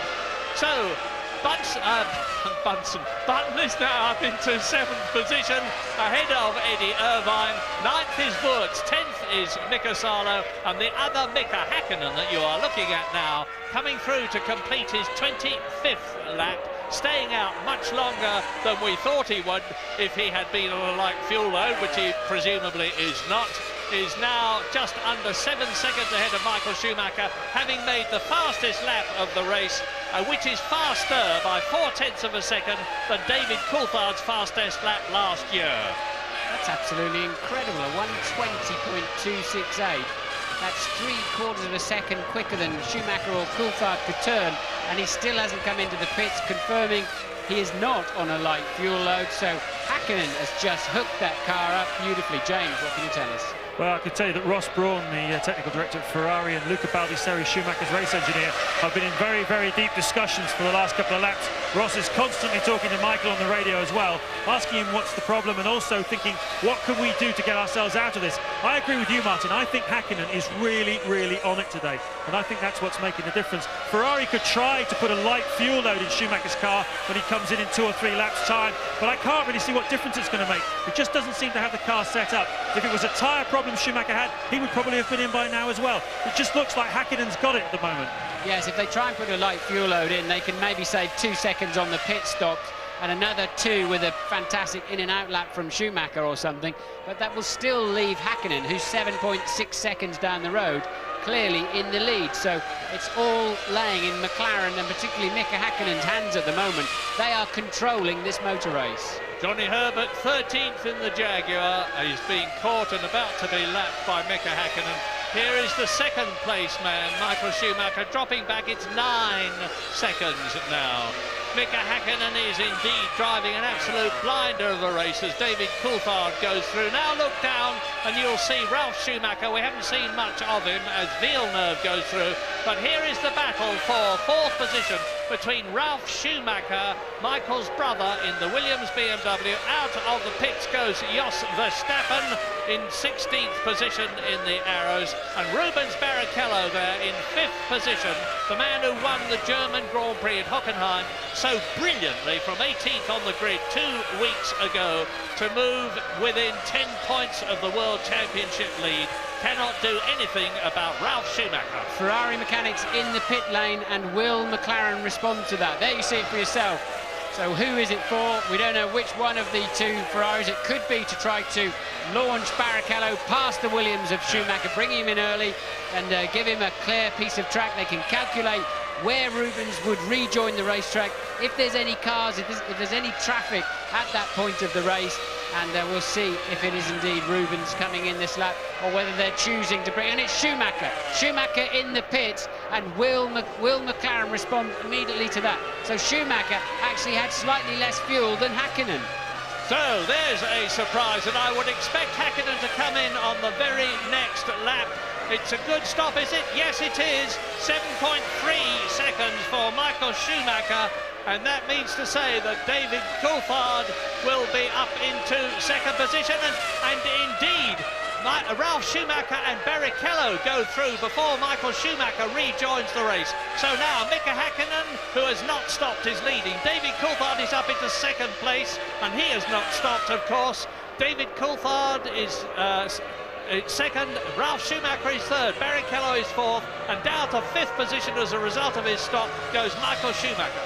Michael Schumacher better hope that brother Ralf is not on a long 2-stopper or indeed a 1-stopper, because for sure Barrichello will get out of his way pretty quickly in the sister Ferrari, but will Ralf Schumacher move out of the way for his brother? So, because Michael's going to be up behind them incredibly quickly as the Minardi rejoins the track. Well, they're great friends out of the cars, the 2 Schumachers, but Ralph will not give way to Michael just because he's his brother. We've seen that in the past, notably when Ralf Schumacher was driving for Jordan and he had a tremendous scrap with his brother in the Ferrari in the Austrian Grand Prix. Refused to give way. Why should he? He was ahead and he made Michael fight his way past. Yes, Johnny Herbert in for a stop. We've seen Fisichella drive straight into the garage and retire from the race. I would imagine he'll talk about handling problems, it would seem, and a long stop there for Johnny Herbert. And look, Barrichello will yield. Barrichello will yield and let Michael take the line into the first corner.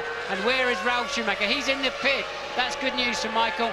Ralph is on a two-stopper, so now Michael's got some clear track to make the most of those new tyres. So now, when is Mika Häkkinen coming in? He is 18, 1.8 seconds ahead of David Coulthard, and he was 32 seconds ahead of Michael Schumacher. That should allow him plenty of time to come in, stop, take on more fuel, take on 4 new wheels and tyres and still get back out in the lead. It should do, but will it? He's still staying out on lap 29 out of 77 as Schumacher ahead of Barrichello, and with the knowledge that his brother Ralph is not going to be in his way because he's been in the pits, hurries on.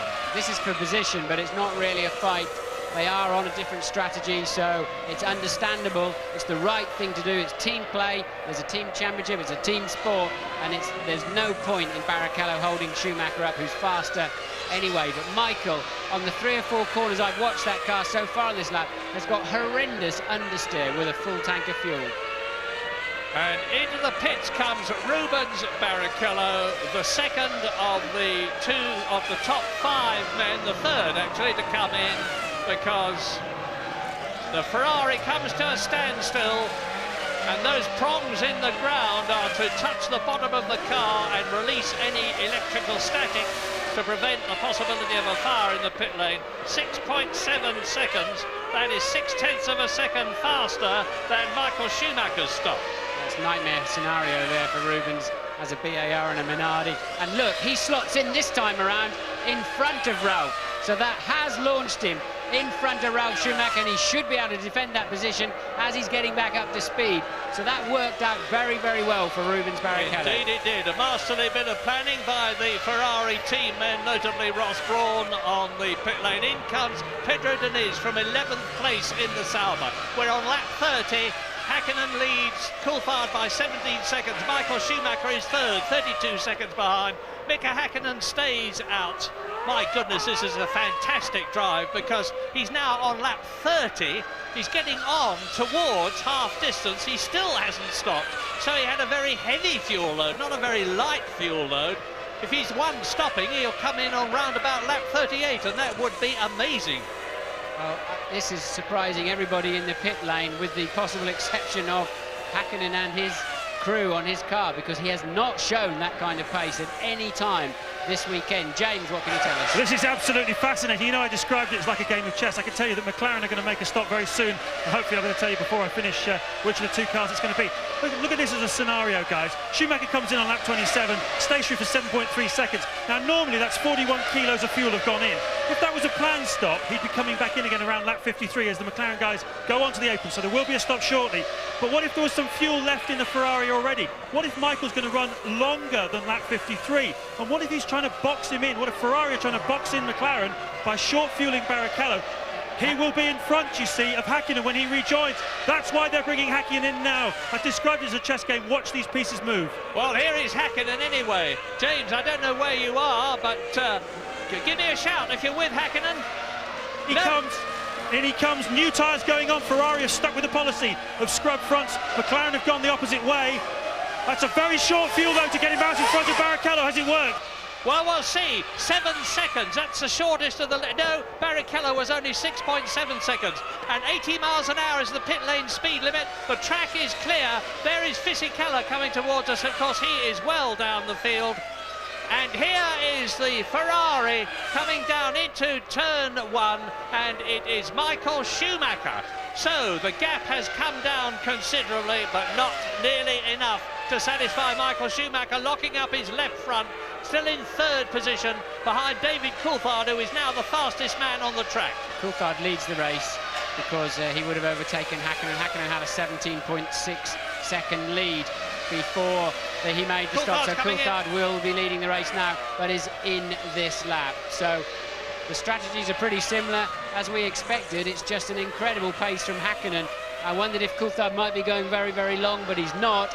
And, well, I think Coulthard clan plus certainly Ferrari are going to be absolutely amazed by the pace that Häkkinen's been able to run and still not pit until the end of lap 30. Yes, and at the end of the previous lap, as David Coulthard turns into the pit lane, there was only 16 seconds between him and Michael Schumacher.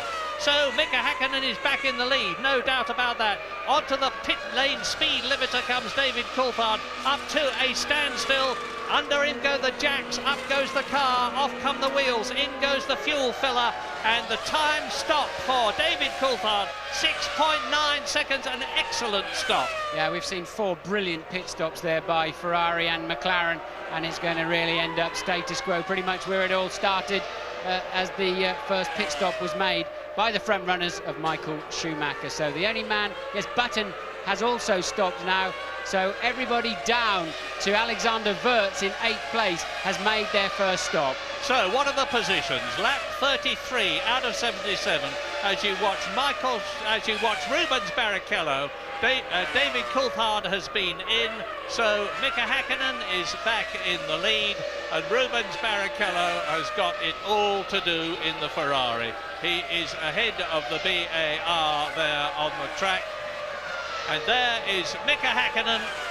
Well, it's looking like another fantastic race for the Finn. Look at this lap. Looks like another fantastic lap he's on, Murray. Look, he's got 2 fastest sections of the race so far. If he gets a good run through the last corner, it could even be in a 1:19 or something. And remember, we know he's just got some fuel dumped on board 2 or 3 laps back. So over the line comes Häkkinen with a 1:20.0 as it happens. That is absolutely amazing. 7/10 of a second faster than Coulthard's fastest lap last year. The fastest lap ever, incidentally. Nigel Mansell, 1992, in the 3.5 litre Williams with the all singing and all dancing specification. That was 1:18.3. And Häkkinen's only 1.7 seconds slower than that. He's leading the race. Michael Schumacher, that you're looking at, as you see, is in 2nd place. David Coulthard, as a result of that pit stop, is down into 3rd position. Frentzen is up into 4th place. He's stopped. He's ahead, 5th position. Rubens Barrichello is in 4th position. And now Ralf Schumacher is in 5th place. Frentzen 6th. Jenson Button, only 1 place off the World Championship points, is in 7th place ahead of Wurz. Irvine is still 9th in the Jaguar, and Jarno Trulli is 10th. Yes, the loser in the pit stops was Eddie Irvine. He is in 8th now. Wurz has finally had to make that first stop, so Irvine now slipping back behind Jenson Button after the pit stops. Button just 2.7 seconds behind Frentzen in 6th place. Yeah, another terrific race by Jenson Button. He was in fourth position at the Hockenheim Ring in Germany 2 weeks ago, and again he is at the Hungaro Ring for the first time. I say again, virtually every circuit that Jenson has been to this year is a first timer. It is a first timer for Formula One, of course, because it's his first season in Grand Prix racing. But this Hungaro Ring is not the easiest circuit in the world to learn. There is David Coulthard, 3.6 seconds now behind Michael Schumacher in 2nd place. And there is the German. Yes, no traffic to come into play on that last lap, and Coulthard took 1.2 seconds out of Michael Schumacher. I don't think Schumacher's car looks at all happy on the 2nd set of tyres. We're going to take a short break. Be back.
of 77 in Hungary. We've just had a third retirement. Both the Prosts out previously. Jean Alesi, the first retirement, then his teammate Nick Heidfeld.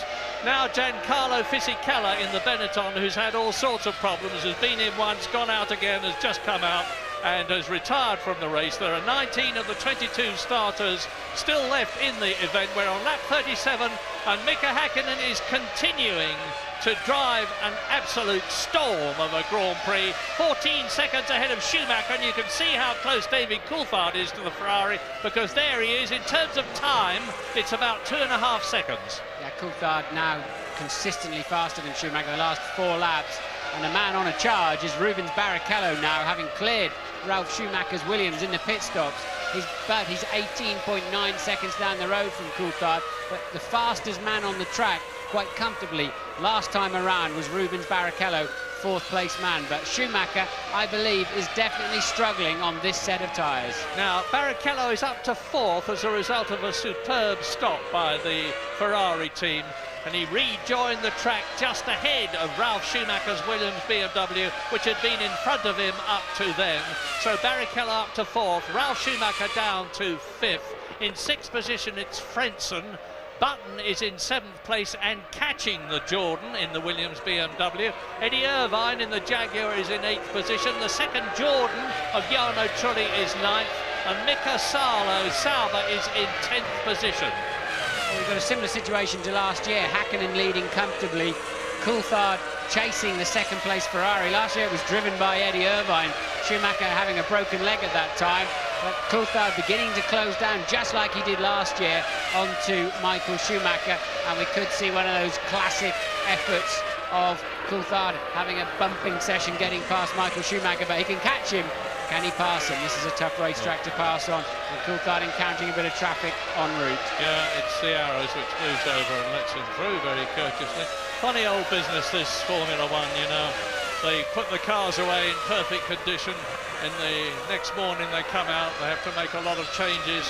Michael Schumacher went well enough in the warm-up this morning, and look at him now. He is 15 seconds behind the race leader, and this morning he was just 1/10 of a second slower than David Coulthard, who was fastest in the warm-up. Yes, and Häkkinen was 1.2 seconds slower than the lot of them. And look, whilst he did have a lot of traffic in the warm-up, so maybe we didn't get a fully clear picture, but it was clear. And do you remember the face Häkkinen had on in the early stages of qualifying yesterday, when he just couldn't, he was about 9th or 10th on the grid, couldn't find a time out of the car, and again pulled it out of the bag then, as he is indeed doing today.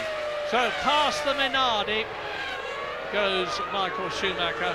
There is Pedro de la Rosa exiting the pits in, for my money, the most effectively liveried car in the race, the Orange Arrows with its Supertech engine. And Pedro de la Rosa is way at the back of the field, of course, after he had that collision with Jacques Villeneuve at the beginning of the race. De la Rosa is 9th, he's been lapped twice, he's in 19th position. His teammate, Jos Verstappen, is 14th, 1 lap down, and we're on lap 39. So now we are into the second half of the Hungarian Grand Prix, and we've been running for over an hour now. So it's going to be, no, I'm sorry, we've been running 56 minutes to be exact, and I'm expecting this race to take about an hour and 3/4 to run its distance, as it did last year. The average speed is not going to be all that different, as David Coulthard looks to close, and then he's got to try and get past Michael Schumacher, and that is going to be mighty difficult. Yes, Coulthard catching Mazzacani, and who wasn't particularly helpful earlier on the lap before, so slipping back 4/10 on that. Yo-yoing around then Schumacher and Coulthard. Meanwhile, Mika Häkkinen serenely up front, now 17.2 seconds clear. Now you're right, Martin, because Barrichello is edging up on David Coulthard, who is in 3rd place, and he's tying along Ralf Schumacher as well. Indeed, of the 3, Schumacher, Ralf in the Williams BMW is in 5th place, is the fastest. And he's quite considerably faster than Rubens Barrichello. So we're going to have a big fight for 3rd, 4th, 5th positions before very much longer in this race. Yes, you have to be careful how you read into those times each lap, because they're all encountering traffic now. We've still got 19 cars running in this race. at the end of lap 40, so plenty of traffic for them all to encounter on a relatively short track. Now, just imagine the mental stresses. They've been driving like this for 57 minutes, 800 horsepower behind them, on the edge of adhesion all the time on their 4-groove tyres, which have deliberately got those grooves to reduce the amount of rubber contact on the ground, to lighten up the grip and prevent them going around corners too fast for safety reasons. And the heat in the cockpits will be enormous. They're fighting G-forces all the time, and they've still got another 45 minutes of it to go. Lap 41. Yes, you were talking about Mantle's lap record in the low 1 minute 18s, but as you said, a 3.5-litre engine, much wider tyres, no grooves, much more aerodynamics available underneath the car, fully active suspension, and all sorts of other gizmos and goodies, traction control, all of that lot has gone, and they're still just 1.7 seconds slower. But no offence, Nigel, of course. No offence at all, I'm just saying it just shows you how they've improved other aspects of the car with regard to brakes, and they've managed to get nearly all the power back again, so these engines have possibly got more, although they're 500cc smaller, probably in fact more horsepower than Nigel had available to him back in 1992. Yeah, and for my money, Nigel Mansell has still given me the most exciting moment ever in the Hungarian Grand Prix, when he pulled out in the Ferrari and passed Ayrton Senna's McLaren to take the lead and go on and win. And here today, you're watching Michael Schumacher come through to complete his 41st lap. Mika Häkkinen, of course, 17 seconds down the road on his 42nd lap. You can see where David Coulthard is in relation to Schumacher. He's still just over 2 seconds behind, and their lap times are identical to within 0.08 of a second. But Rubens Barrichello, certainly on the previous lap, was faster than both of them. Now I'm going to tell you what the gap is when Barrichello comes. Well, he's done so, and he's reduced it to under 20 seconds now, because he's lapping half a second faster than David Coulthard, and he's now lapping considerably quicker than Ralf Schumacher. So Barrichello is the man to watch. He's really flying. It would be nice to have a look at him, and look at Michael Schumacher there. Yeah, well out of shape. Michael on the ragged edge, kept it all together. Probably cost him a little more than a tenth or two, but it's significant nonetheless. Michael on the limit, and still the car won't quite stay underneath him as he's trying to pull the gap on Coulthard. He doesn't want Coulthard anywhere near him at the next pit stop, which will be, I guess, around lap 58. And somehow he's got to stop Häkkinen wandering off into the distance. The gap still around 17.3 seconds. As Mika Häkkinen there closes on the blue Benetton of Austrian Alexander Wurz, who's in 11th to lap him, and Louise is with Fisichella. Giancarlo, you've been off the track, back on the track, in and out of the pits. What's been going on? Yeah, I think the first time was a problem with the brake balance, and I was in braking, and I just lost the rear end. I think in braking, just the rear braking worked, and I lost the rear end and spun off, and then after that I damaged quite a lot of the car, and there was no possibility. Even after I stopped and we adjusted a little bit the car, but there was no way. Thanks, Giancarlo. Well, there's just a remote chance that Giancarlo Fisichella, who's out, and you just heard, will lose his 5th place in the World Championship to Ralf Schumacher, but only if Ralf Schumacher can improve his position at the moment, because as Mika Häkkinen laps his unloved countryman, Mika Salo, unloved by Mika Häkkinen, that is. Salo in 10th position. Mika Häkkinen has lapped the Sauber now, and Fisichella, as I say, is in danger of losing his 5th position in the World Championship. Bags of traffic now for Häkkinen. Yes, the next target, which he's just made his way past, is Trulli, who has yet to stop, the only driver not to pit. Trulli electing for a one-stop strategy. Obviously, it's not doing him much good. He's back in 9th place, and like everybody else, he's got to make one more stop during the race, as now Eddie Irvine is the next target to be lapped, and he will have to move over. The blue flags will be waving. Eddie will let him take the inside line and try and minimise his own time loss. He does that. Häkkinen slices through and now targets Frentzen. Yeah, well, you're seeing. Sorry, no. I said last couple of weeks ago, you're seeing a great drive by Rubens Barrichello in the Ferrari as he stormed up from 18th to win the race. You're seeing a superb drive by Mika Häkkinen, who's making everybody in front of him look pretty pedestrian. Watch him now with Marc Genet, the Spaniard in the Minardi. And he is in 17th position. He's being lapped for the second time, has been lapped for the second time by race leader Mika Häkkinen, coming through to complete his 44th lap, 16 seconds in the lead. Look at that queue of cars. Häkkinen's just cleared the lot of them in one lap. If we get a view down the straight, you can see them all. He had the lot of them in one lap. Well, you had a quick look inside the McLaren garage there. Marigold Newey, who is the wife of Adrian Newey, who's done so much to give McLaren their dominance in this race.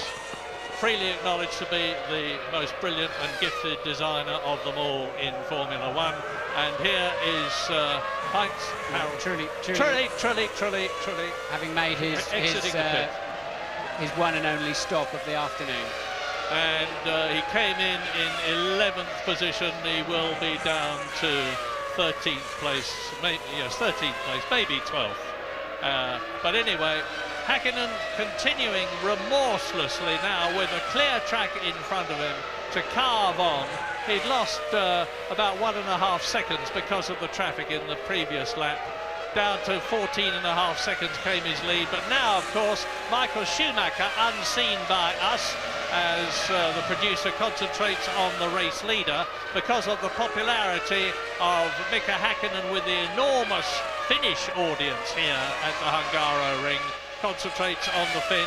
Now, Schumacher has got that traffic which Häkkinen has contended with to contend with himself, and it's going to extend Häkkinen's lead, I have no doubt about that.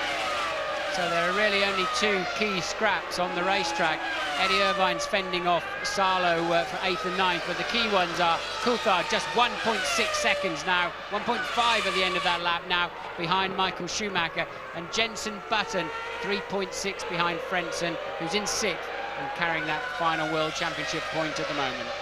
Yeah, and Jordan desperately need that World Championship point. They're one World Championship point behind BAR at the present moment.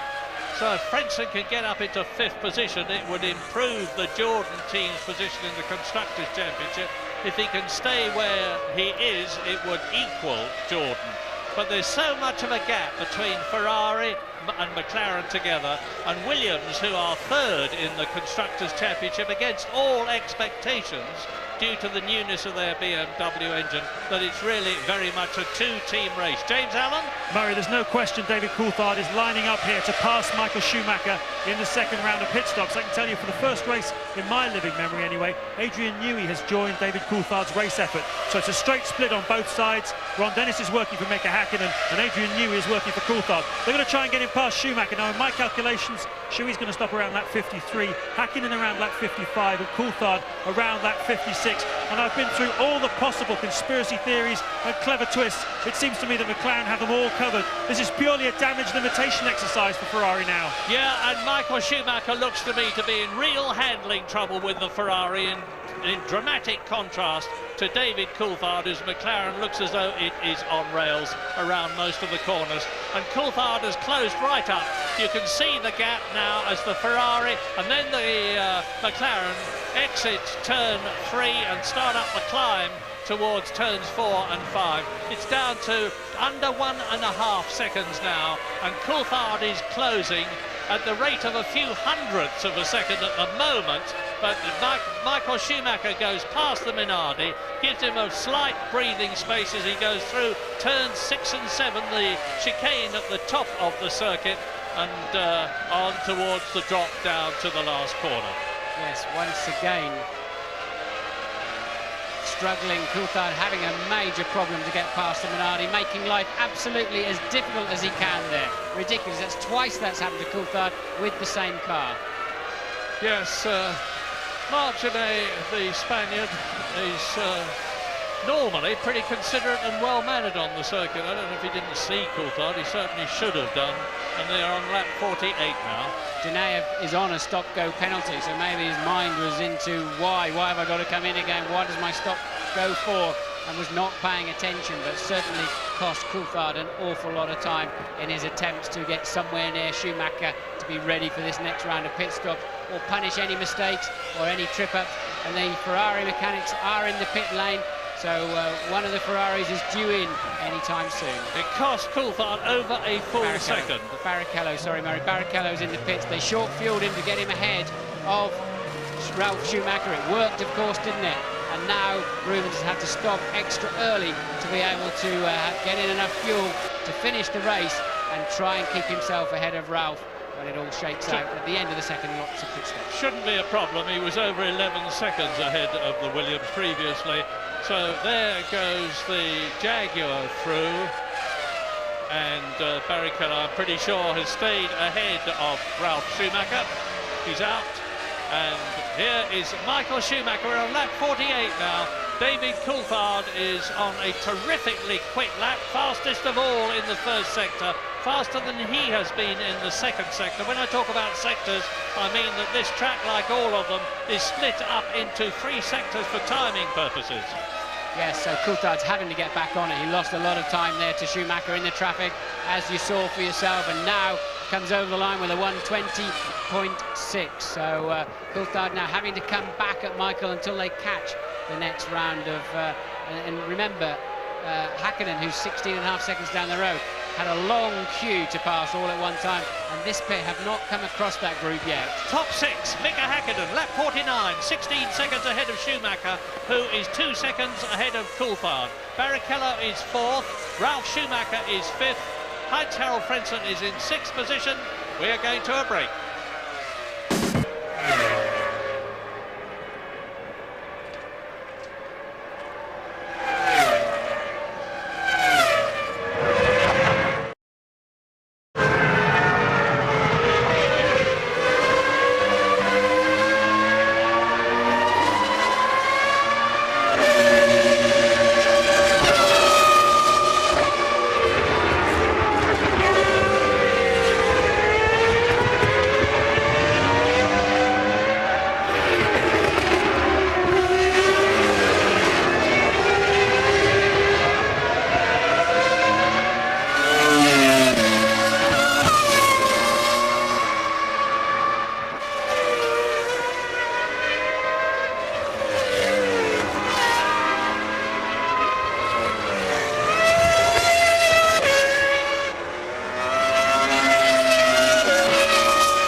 Ralf Schumacher is in 4th place ahead of Rubens Barrichello's Ferrari. The battle which raged so long between the two of them is raging again. Yes, and Ralf Schumacher in the pits as we speak, so we'll have to see. Here he is now coming in Will he be able to get back on the track before Rubens Barrichello comes around? A close fight between Barrichello and Schumacher. Ferrari so desperately need... No, Barrichello just gone past our window. He will take the 4th position easily. So Barrichello will be in 4th. Häkkinen leads by 20.5 seconds. Coulthard is now 2nd, and Michael Schumacher, having made his 2nd stop, of course, is away down the road. Well, there is Mika Häkkinen coming round to complete the lap just after Ralf Schumacher in the Williams BMW had rejoined the track ahead of Heinz Harald Frentzen, who's in 6th position. So the Williams BMW is continuing its absolutely incredible first season in Formula One racing. Coulthard in the pit this time, so Coulthard in for his 2nd stop, and really he's not under pressure. I think Michael Schumacher had a good enough stop to make sure he stays ahead. 6.6. I don't think it'll be enough to get him ahead of Michael Schumacher. Watching out of the window, it's going to be close. There's Schumacher coming down the straight now. Can Coulthard get past the speed line? No, he cannot. He's going to slot in just behind. It didn't quite pay off for the McLaren team. And that's how close it was. So Michael Schumacher in 2nd position, David Coulthard in 3rd position, as they were before. But the McLaren, of course, is closer to the Ferrari than it was. It was about 2 seconds behind. You can see why these drivers get angry if they get held up. Genet, who ironically was on an in-lap for a stop-and-go penalty for ignoring the blue flags. You saw him hold Schumacher up, David Coulthard up very, very badly. And this is the result. That extra second has cost Coulthard the chance to get in there ahead of the Ferrari. It makes all of the difference. A couple of corners behind a back marker can spoil your race, and Michael Schumacher maintains track position. And of course that would have given the McLaren team 16 World Championship points for 1st and 2nd places, as opposed to 14 for 1st and 3rd. And the car there was Jacques Villeneuve in the pits from 13th position in the BAR. We're on lap 53 out of 77, 24 laps still to go.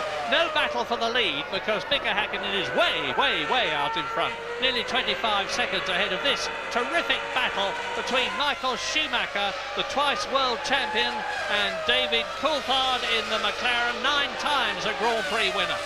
Coulthard's only chance, I think, of launching past the Ferrari will be in traffic, really. He's got to try and catch Michael wrong-footed, lapping some cars, but we know with the blue flag system, the majority of the cars more or less drive out of the way so as not to get involved. And I really don't see where Coulthard's got any extra speed to nudge up alongside Michael Schumacher's Ferrari. Häkkinen's lead is 43.3 seconds, but of course he's yet to stop. And Mika Häkkinen has lapped everybody up to Ralf Schumacher, who is in 6th position. Jenson Button in the 2nd of the Williams BMWs is only just out of the points. His teammate Ralf is 6th, Jenson Button is 7th. Häkkinen. James. Mika Häkkinen in the pit lane. It shouldn't be too much pressure on this. Everybody's doing a pretty slick job. These stops have all been earlier than scheduled, and it was started by Ferrari trying to get Michael in. I think they probably used that Genet situation. Maybe it was worth a try, I don't know. But it was certainly about 4 or 5 laps earlier than they would normally have brought him in. And it did work for Ferrari. It kept them ahead of Coulthard. And I have to say the McLaren guys are pretty depressed about it. They thought they'd done enough to get their man in front. But a nice job there on Häkkinen's car. He really is looking terrific today, isn't he? And you just saw Pedro Diniz unlap himself by getting past the end of the pit lane as Mika Häkkinen came out. But the Finn will soon pass the Sauber again. And David Coulthard there is right on the gearbox of Michael Schumacher's Ferrari with another 24 laps, including the one that they are on to go. And something has got to give. Michael Schumacher under the most terrific pressure. A long way behind Mika Häkkinen, of course, the continued race leader. And this is the story of the event, because these two are some 29 seconds ahead of Rubens Barrichello. It's the 2 Ferraris and the 2 McLarens occupying the first 4 places.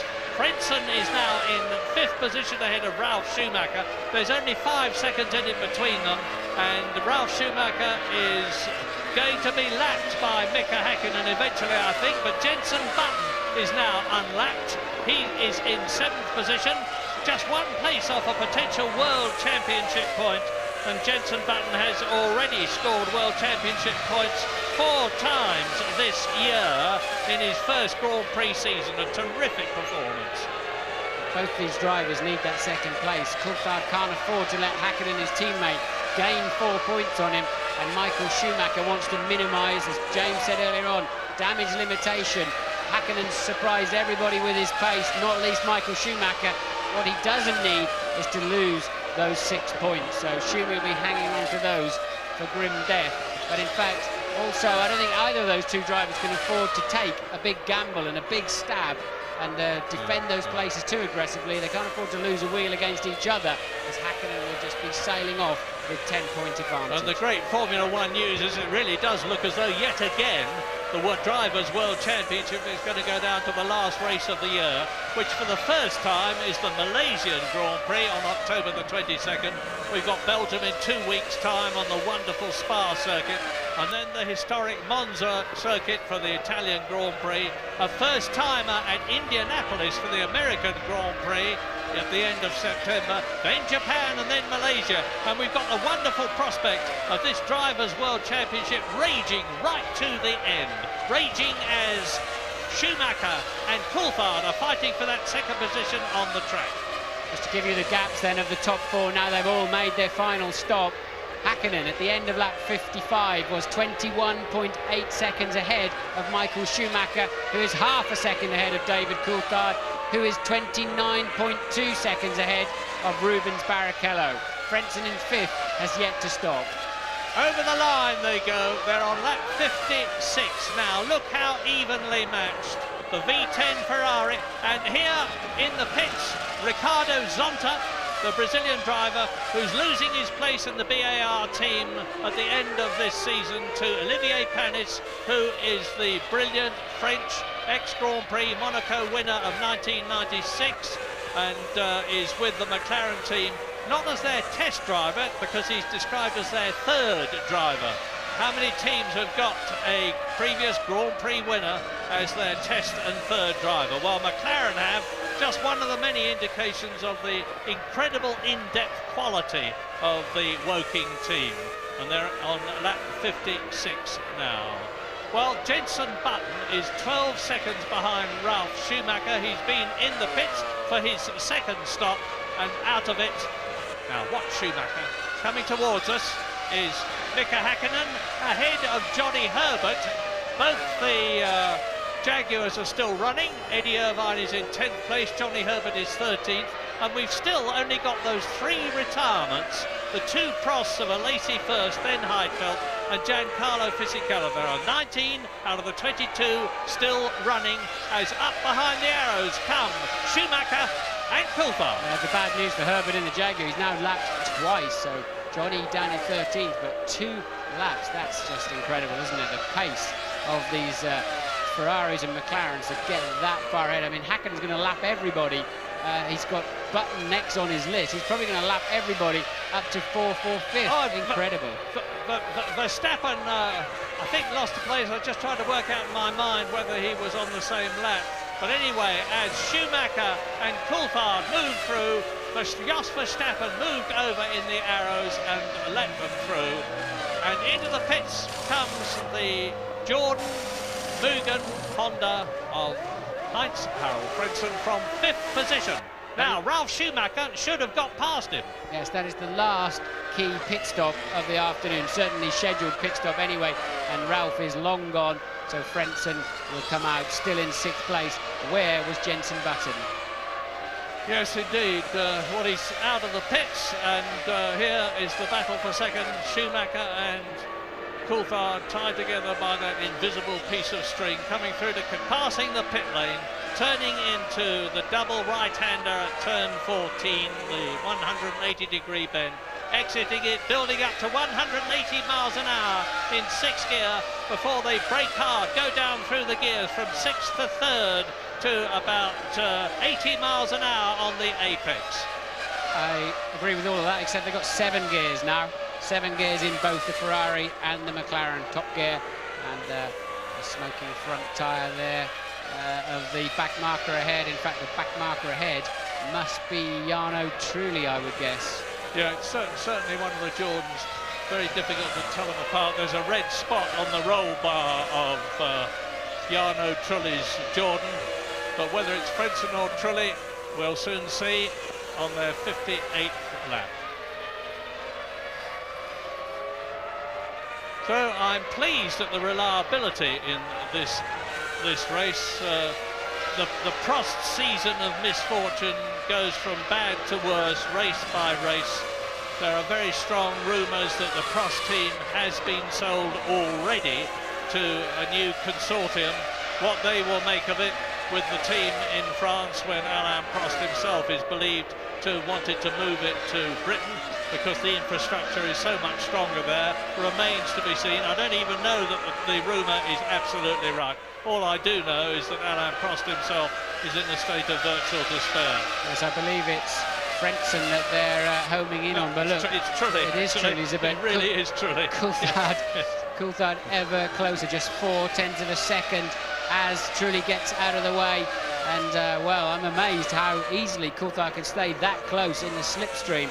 But surely there's no way. You've got to have, you know, so much more horsepower to pull alongside down the straight that it just isn't going to happen. Well, Trulli in 8th position has just been lapped, as you saw, and Pedro Diniz behind him in the Sauber took the opportunity to close up a bit. Pedro Diniz going better than his teammate Mika Sala, who out-qualified him. I've been making some complimentary remarks about the Sauber recently. It's very much improved under its new designer, the Argentine Sergio Rinland, who's got a good team with him at Hinwil in Switzerland. They're dramatically improving the performance of the Sauber with its Ferrari Petronas labelled engine. Just to tell you how far ahead Häkkinen is in real terms, it's 26.4 on the track, but I heard him, the very evocative sound of this McLaren. The exhaust pipes are very close together where they exit the car. Very, very distinctive sound. Häkkinen went past our comedy box a long time ago, and only now are we seeing Schumacher and Coulthard onto the pit straight. Still the gap is 26.4 seconds to the leader and 0.6 between them that time over the timing beam. You know, David Coulthard has driven in 36 Grand Prix less than Michael Schumacher. He came into Formula One in the Williams team, and he still says that he's got the best ahead of him. He's getting better and better year by year. When you think that this is his 102nd Grand Prix, and Michael Schumacher is on his 138th Grand Prix in this race, and he's finished on the podium in more than 50% of those events. Now, do you think David Coulthard has got a lot of potential to improve? I don't think. I mean, they've all done enough Grand Prix. I don't think it makes any difference now at this stage. I know Coulthard will be very disappointed if he ends up third in this race. I think he'll feel he wasted an opportunity because he appeared to have the legs on this man Häkkinen through free practice and right through qualifying. Indeed, the warm-up this morning. So I think Coulthard will feel this is very much a lost opportunity. And Michael Schumacher, I think, will be somewhat shell-shocked, to say the least, when he gets out of the car at the end as Johnny Herbert recovers onto the track in the Jaguar from 13th position he's in as Jenson Button comes through to lap him. So Herbert having a nightmare. And Jenson Button maintaining his progress. As I said earlier on, I have every reason to believe that he has now actually signed to drive for Benetton next year. I think the Williams team are going to be very sorry to see him go in a way, because they've got an embarrassment of riches with Juan Pablo Montoya, the Colombian driver who went so well in Formula 3000. That is Jacques Villeneuve going through and Johnny Herbert spinning. This is a replay. So Villeneuve moving up from 14th to 13th. I didn't see whether they touched. No, I think Johnny just sort of fell off in sympathy to a certain extent. I think Jacques probably surprised him a little up the inside there, and it looked a touch unnecessary, that spin, but Johnny clearly just lost the back of the car when he least needed to, and swapped ends and was looking down the track. So where are the battles on the track? Certainly not there. Mika Häkkinen on his 62nd lap. Well, here is one of the battles, the most notable battle, which has now been raging for a long time, the battle for second place between Schumacher and Coulthard as they come through to complete their 62nd lap out of 77 in total. There's a battle between Jarno Trulli and Pedro Diniz for 8th place on the grid, and Eddie Irvine is up there too, because Irvine in 10th position is actually closing slightly on Pedro Diniz in 9th place in the Sauber. There's a bit of a battle going on between Mika Salo in 11th place and Alexander Wurz in 12th position. And there's a battle going on. I think, in fact, Jos Verstappen will have got past Johnny Herbert now as a result of the Jaguar driver's spin. And Verstappen will be up to 14th position in the Arrows. Here are the top 10 on lap 62 as you watch Rubens Barrichello, followed by Ricardo Zonta, and there, importantly, is Ralf Schumacher. Now, the first three are Hakkinen, Schumacher, Coulthard, McLaren, Ferrari, McLaren, then Rubens Barrichello that you've been looking at in 4th position, and he is 28 seconds behind David Coulthard, only 5 seconds ahead of Ralf Schumacher's Williams BMW, which is gaining on him. Heinz-Harald Frentzen is also quick, 6th position in the Jordan. The team desperately need that point. 7th is Button in the Williams, 8th is Jarno Trulli in the 2nd Jordan, 9th is Pedro Diniz, and right behind him, in 10th position, Eddie Irvine. So both Jaguars are still running, and look at David Coulthard now really harrying Michael Schumacher as Schumacher comes up to lap Johnny Herbert again. Johnny in the Jaguar into turn 1. Well, one thing we know for sure, if he gets half a chance, we just know from 3 separate occasions previously, Coulthard just without any care whatsoever, total abandon almost, launches into the side of Schumacher. We saw it in Silverstone a couple of years ago, Malaysia last year, and of course in Manicourt this year, where Coulthard has no fear of having a go at Michael, but he's got to get close enough first. Michael is all too well aware of that, but neither of these pair can afford, as I said earlier, to be knocked out of this race with a broken suspension. Well, you remember at the beginning of this season, McLaren clearly had a reliability problem. It's a very sophisticated and advanced packaging with all the elements tucked inside that enveloping streamlined bodywork, and they had trouble getting it all absolutely right, working properly. Well, they've certainly done that with a vengeance now. They've had, off the top of my head, 4 first and second places this year. They could well end up with a 5th one this year. And of course you get a maximum of 16 World Championship points if you do that. 10 for first position, 6 for second position. Schumacher coming through, crossing the grid. This is the start of his 64th lap, and down in the garages, James Allen has news for us. Murray, I don't think this is going to make me very popular around Woking, but I think McLaren actually have made a mistake here. I think they've put Coulthard in a more risky position than they needed to. He came in, he could have done about another 6 laps on the fuel that he had. Michael Schumacher came in, and instinctively McLaren reacted, and the following lap they brought Coulthard in. But I think he's got the pace in this car. He could have gone those 4 or 5 laps further and built himself a margin in order to stop. So I'm sure there'll be a post-mortem about it afterwards, but perhaps, although they've done a great job for Hakkinen at the front, maybe with DC they've not done such a good job. Be fearless, James. Speak the truth where you find it. And so we're looking at Michael Schumacher now.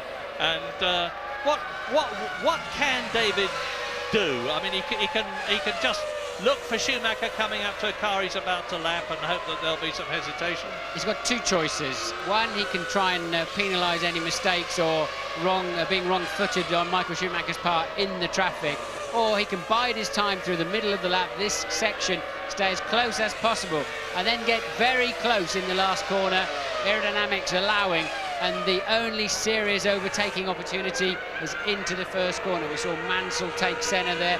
We've seen Damon Hill took Michael Schumacher there in 1997 when the Arrows was on the better Bridgestone tyres. That's Diniz dropping out of the race, our 4th retirement in 65 laps.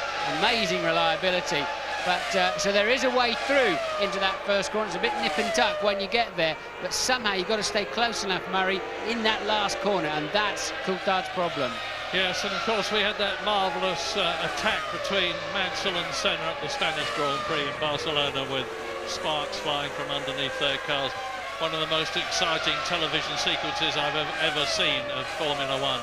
And they're coming up behind the Williams now, and past them, past the Williams of it's Jenson Button down there in 7th position. He backed off and let them through, lost a bit of time, of course, in the process, and he was right up with Frentzen. No, he's 36 seconds behind Frentzen. I've been watching his times a bit. He's dropped away quite badly, so Jenson, I think some kind of dramas inside that Williams. Remember, at one point he was just 2.7 behind Frentzen in 6th. He's still in 7th place, but now 36 seconds away, so Button struggling for whatever reason. Yes, and it wasn't Frenchman either, it was the Minardi. So, absolutely together, carving their way through the traffic. Schumacher, Ferrari, Coulthard, McLaren, 2nd and 3rd places, absolutely nothing in it. They're closing up a bit on Mika Häkkinen at about the rate of 0.2 of a second a lap, but of course Mika Häkkinen has now got a 27-second lead. The victory for the 3rd time this year is very much in the bag for the Finn if he can just keep going the way he is going now. He's not going to have a problem with maintaining concentration. He's used to that. He's already won in Spain and Austria. He's had 5 second places this year. And if he finishes where he is now, Mika Häkkinen, who won the World Championship last year and in 1998, will be leading it in 2000. Yes, and you can see why he'll be leading it. He finished 2nd in France, 1st in Austria, 2nd in Germany, the previous 3 Grand Prix, and that's the replay of Diniz dropping out of the race earlier on, and then Häkkinen leading again now. So it'll be a 1st, 2nd, 1st, 1st, something along those lines for Häkkinen that's thrust him into the lead of the championship. Nobody believed he could really attack for a 3rd consecutive season.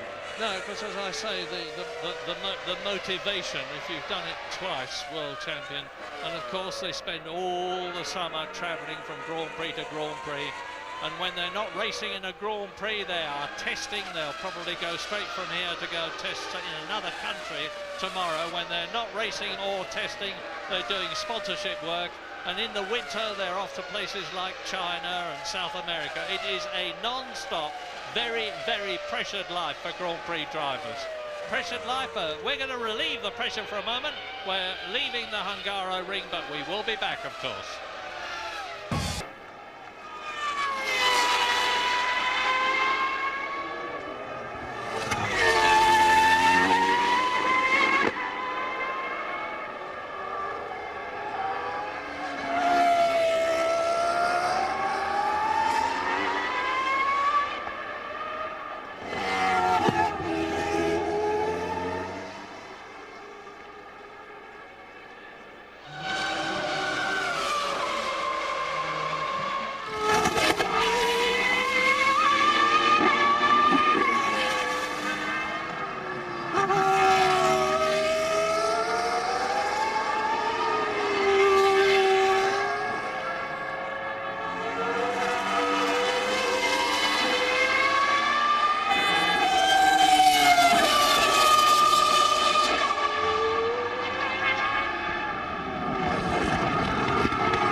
To go at the Hungaro ring, and the sole question to be answered, I think, in this race is who is going to finish 2nd, not who is going to finish 1st, because if Mika Häkkinen can keep going victoriously the way he is now, with nearly 23 seconds lead over these two, he's going to have his 3rd win of the year. And Johnny Herbert spins the Jaguar.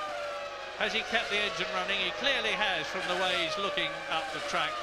But the question is who is going to be 2nd, because Schumacher and Coulthard are still absolutely together, ahead of Rubens Barrichello, who is 4th, Ralf Schumacher, who is 5th, and Frentzen, who is 6th. Terrifying place to spin where Johnny was, right on the racing line, just over the blind crest into turn 1. I think the Jaguar was sounding a little sick last time past, but Johnny, yeah, I think he's struggling a bit. Some kind of mechanical gremlins, or did he get a little nerve? I think he'd already lost the back end on the downshift, frankly, before the arrows got very close to the back of him. And then you're looking over a little blind crest there with Formula 1 cars hurtling towards you. Not a good place to be. Good place to be for Mika Häkkinen on the Hungaroring at the moment. He's on his 70th lap. David Coulthard, I can't see him getting past Michael Schumacher unless the Ferrari has a problem or unless Schumacher is delayed by traffic. Yes, I think in a straight fight, Coulthard's got the faster car at the moment of those two, but nowhere near fast enough to have any way of getting close enough to the Ferrari and having a go into a corner. He's probably got a tenth or two in his pocket, but with the aerodynamic effects, it's invisible, but he's just about the distance behind where he's getting the worst effects of the turbulent air from the Ferrari. Don't know what Michael Schumacher's problem has been. He has clearly had one throughout the race. But if he can stay where he is, it's going to minimise it from his point of view. It means that the World Championship lead is going to change, but it means that instead of Schumacher being 2 points ahead of Häkkinen and Coulthard, he's going to be 2 points behind Häkkinen, with the Finn taking the World Championship lead for the first time. And David Coulthard still very much in the hunt, of course. Yes, Johnny Herbert just went past the commentary box again with a 6-sounding engine. I think it was cutting out as much as anything, and that cutting is probably what spun him off in the first corner. It's not making a huge difference to his afternoon. He's back down in 14th place, 2 laps behind. Coulthard ever present in Schumacher's mirrors, 0.5 of a second. Louise, what can you tell us? I'm having a fairly quiet afternoon down here in the pits. Amazing reliability, very few cars gone out. I've just been to check up what's happening with Jensen. He does have a problem. He's got a problem with his engine. He's not able to run at full power. Now the team are confident that he will make it to the end of the race without any problem, but he is dropping time, and Trulli has picked up on this. He's suddenly upped his pace. Trulli's going to be pushing him hard to try and get that place off him. Well, it's one of the few places in the top 10 that Jenson Button hasn't had at the present moment in this superb debut year in Grand Prix racing. He's had a 6th place, he's had an 8th place, he's in 7th position at the present moment. Is Frentzen going to catch him? Well, I don't think so at the present moment, but we'll just have to wait and see. Johnny Herbert has stopped. Johnny Herbert is out of the race, so unfortunately, finally that engine is given up. Johnny dropping out of 14th place. The sister Jaguar, Eddie Irvine, having a quiet afternoon after that excellent start in 9th place. So we're on lap 72 now, and the drivers will know it. They're in touch with their pits and garages through the wireless, and they're getting boards as well. Some people say to me, why do they have a board as well as the radio? Sometimes the radio fails, you don't hear it. It's good confirmation. The one thing you never see on your pit board is how many laps to go before you stop, and that's obvious, of course, so you're not telling the teams you're racing with when you're planning how your strategy is running and when you're planning to come in. So they give you position, your position, and how far anybody is in front of you and behind you. Well, there's 5 laps to go as far as the leaders are concerned. First, second and third, McLaren, Ferrari, McLaren, Häkkinen, Schumacher, Coulthard. Häkkinen's lead down to under 20 seconds, nothing to worry about from his point of view. Rubens Barrichello in the second Ferrari on his way to 3 World Championship points for 4th position. Ralf Schumacher in 5th place in the Williams BMW, 2 World Championship points. Frentzen is 6th, Button is 7th.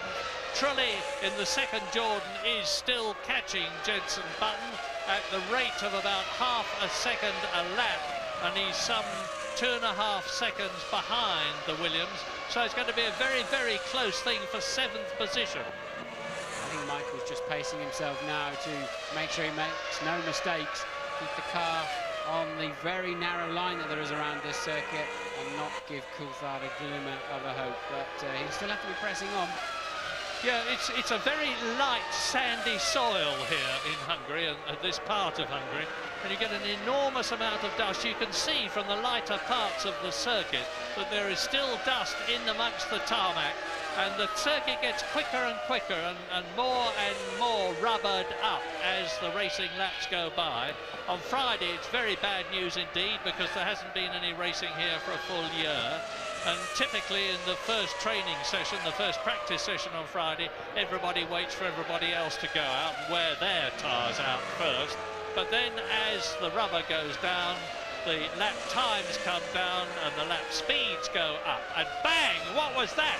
That was one of the Minardis, and it is the Ford V10 engine which has let go.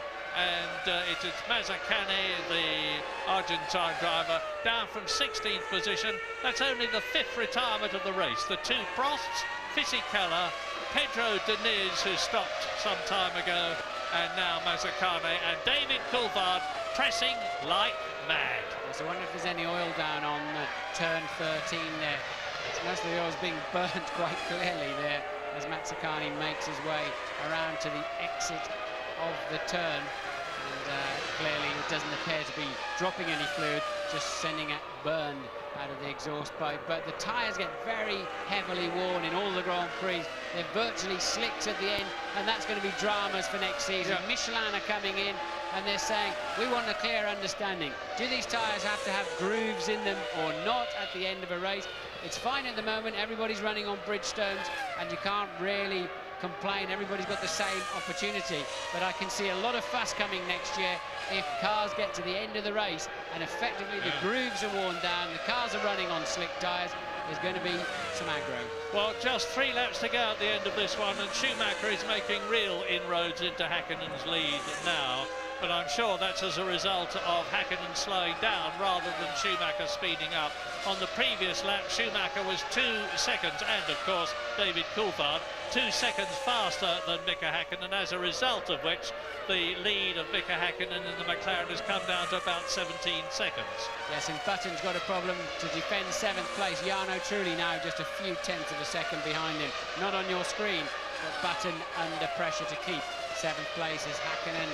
Motors on, I'm sure you're right, Mario, now 1 minute 24.7 on that lap. Very, very slow from Mika Häkkinen, but I'm sure he's just cruising around now, protecting the car. He has such a large lead. And so it is all down to David Coulthard as far as McLaren is concerned. They'll be more than happy with yet another victory for Mika Häkkinen. It'll be his 3rd of the year. David Coulthard has already had 3. So it's going to be the 6th McLaren win this year in this, the 12th race of the 2000 season. And of course Michael Schumacher has won 5 times, Rubens Barrichello has won 5 times. So it shows you with 6 wins each how very, very well matched the McLaren and the Ferrari cars are. So they've dominated victories. No other team has had a sniff of a victory in the year 2000. And here is Jarno Trulli on the right, darting out from behind Jenson Button's Williams to move ahead and up into 7th position. So now the Jordans are 6th, Frentzen, and 7th Trulli, and Trulli has been lapped.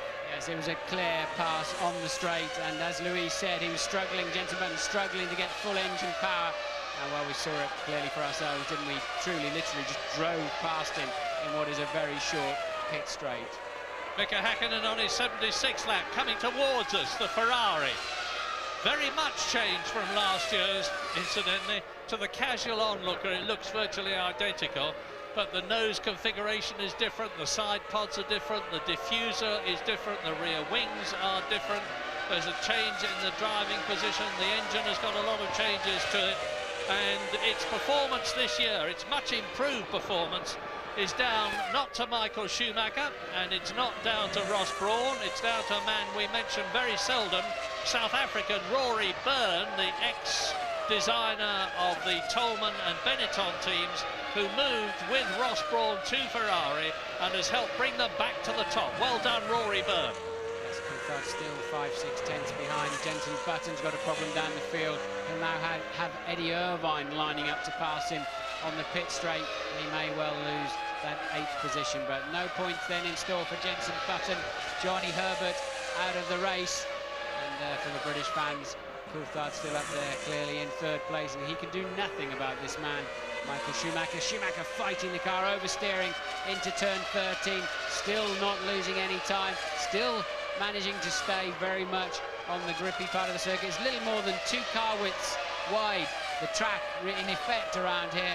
Michael then wrestling the Ferrari for those hard-earned 6 points. He needs to stay in touch with Häkkinen in points, Murray, doesn't he? He does indeed, and here is Mika Häkkinen on potentially his victorious last lap in his 140th Grand Prix, which would give him his 17th career win and his 3rd win of the year.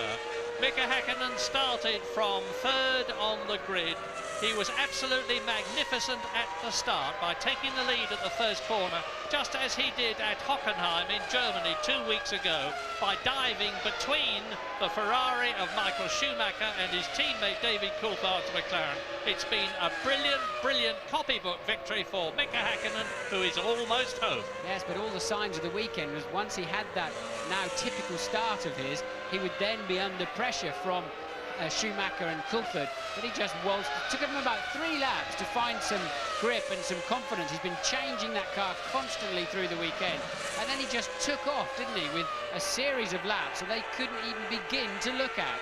Mika Häkkinen exits the last turn at the Hungaroring, crosses the line and wins the Hungarian Grand Prix of 2000, his 3rd win of the year, with Michael Schumacher second for Ferrari, reducing the gap between himself and Mika Häkkinen a bit by staying ahead of David Coulthard, and we look at Rubens Barrichello. So the reliability of both the Ferraris and both the McLarens has made things impossible for any other team to get on the podium the first 3 places. The top non-Ferrari man is going to be Ralf Schumacher in the Williams BMW, and better than that he could not have hoped to do.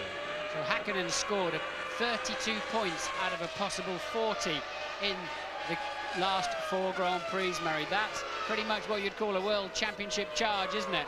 And, well, who can stop him? He's got so much confidence from the last 2 years, knowing he can pull it out of the bag at the end, and he leaps into the lead of the championship with a performance that was just mesmerising. Yeah, and there's still only 6 World Championship points between the top 3. Mika Häkkinen moves into the lead of the World Championship by displacing Michael Schumacher, who's down to 2nd place, and David Coulthard is still very much in for a shout on the World Championship because he's only 6 points behind Mika Häkkinen, and there are still 50 potential World Championship points to be won.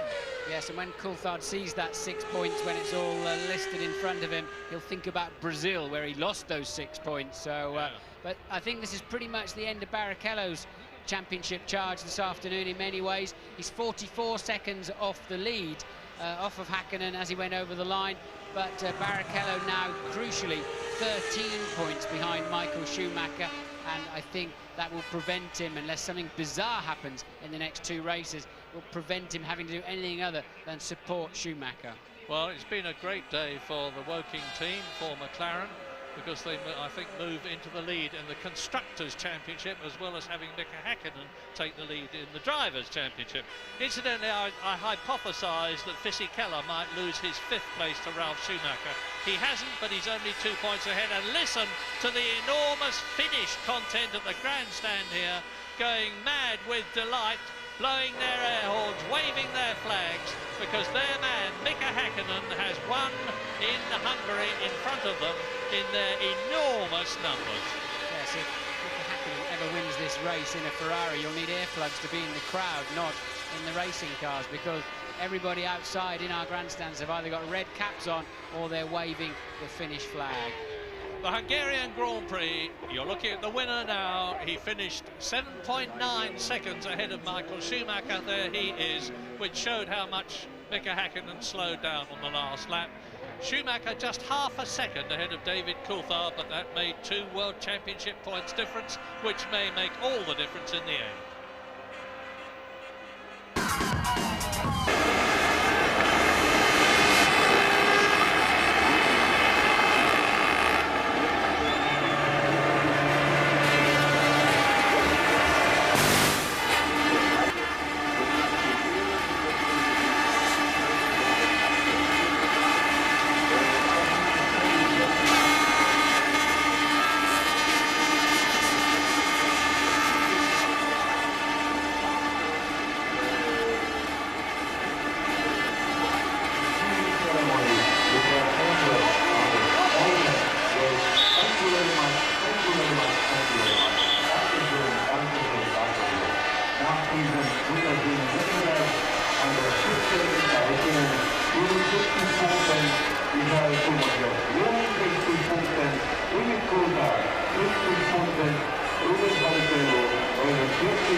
Mika looking pretty fresh, considering it's been a very long, hot race. Giving some nice shout.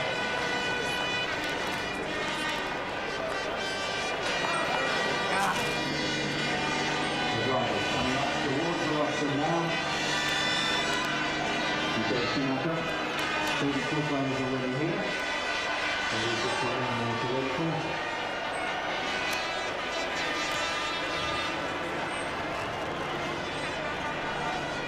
And Rondanes on their way up to the podium. And a great win from the man absolutely delighted here.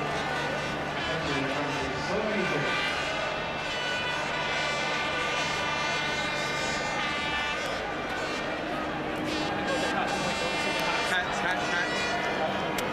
So here comes Mika and Rondanes. And in a few minutes' time, the podium ceremony will take place.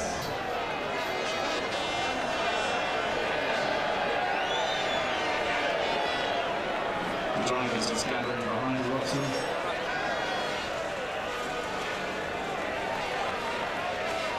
That's now a couple of victories. Here they are, ladies and gentlemen.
The Minister for Sport.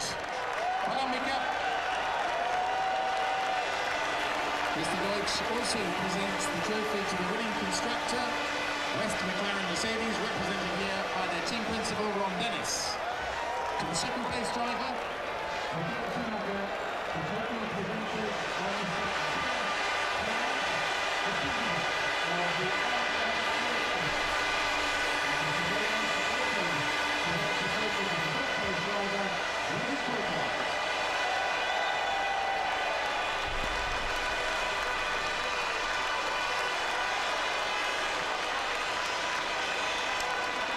gentlemen. And now at your feet, enjoy yourself the champagne!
Einerseits fantastisch, andererseits fragt man sich, wie macht er?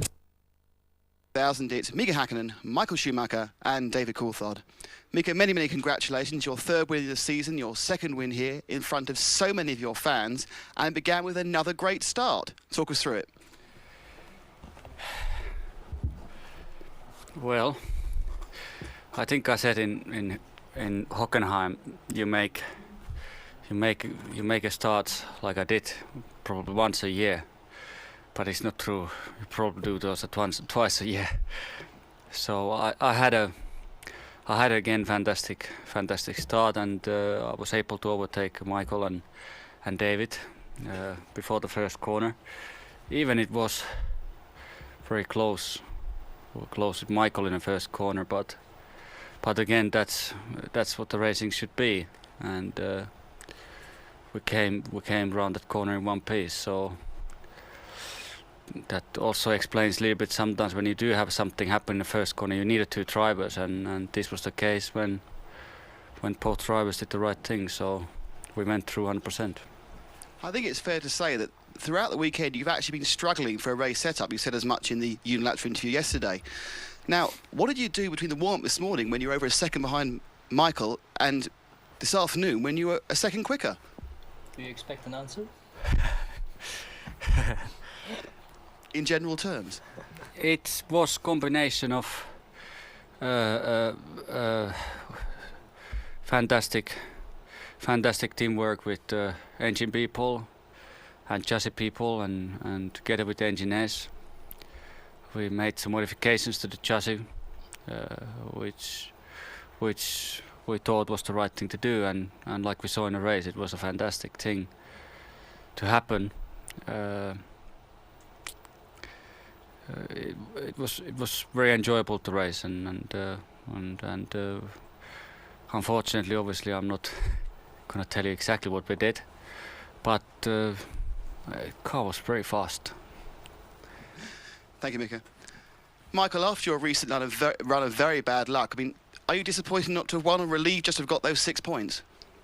No, honestly, you have to say today we were not fast enough to win the race. I mean, not only I lost the start against Mika, which was a tight battle. When you see his pace, I mean, if he wouldn't have overtaken me at the start, he would probably have done it later through pit stops, because he was simply the fastest man today on the circuit, and that's why I'm not too unhappy. Keep second position, because even that was a tight battle with David. But we managed to plan our pit stops for the right moment and had the right gap at the right moment, and so we could drive home safely in second position. Now, yesterday you were comfortably faster than both the McLarens. Do you feel that they've got faster, or perhaps in race trim the Ferrari just isn't the match of the McLarens at the moment? Honestly, I believe that what Mika said, he sorted out his car. It didn't seem to be fast enough yesterday. If you look the gap to other cars to the back, it was very close to them, which isn't normal. My sort of gap to the other cars was sort of normal, and that was the simple reason. We stayed where we were yesterday. We made good steps from Friday to Saturday, but then we didn't seem to pull out enough for the Sunday race. So it's still some areas we have to work on. We have some good ideas how to improve our situation, but then that's a natural situation for both of us, I believe. Let's see who keeps it up to the end. Hey, Michael. David, you spent virtually the entire race just staring at Michael's rear diffuser. Do you think it's a good design? Well, that's certainly one of the most interesting questions I've had this year. Yeah, it looks lovely. Looks like it works well. Yeah, my 3 stints, I wasn't quick enough in the first stint. For some bizarre reason, I had a very unusual balance. And obviously I need to find out whether that first set of tyres had a problem with pressure, but certainly the second and third set were much more like I expected. So the first stint, I was just falling away at quite a rate of knots. And then thereafter, I was, I think, quite competitive, but I finished third, so it's not to make excuses, but I did lose a lot of time behind the 4 Minardis there seemed to be out there. Michael caught the traffic well, and he caught them always in and around turn 5, and then I never really got the chance to overtake them until we came out of turn 10, so there was always a second lost in that time. And if you look at the gap when I came out after the last stop, it was probably only 0.3 of a second, the difference between Michael getting the corner and me not. So that sometimes makes a difference, but there you go, I started third, finished third, so that's all I deserve, really. Thanks, David. Mika, for the first time this year, the championship lead has changed. It's gone from Michael to yourself. We're moving on to Spa. Do you now think that you're the favourite? I'm sorry? Do you now think you're the favourite for the championship? I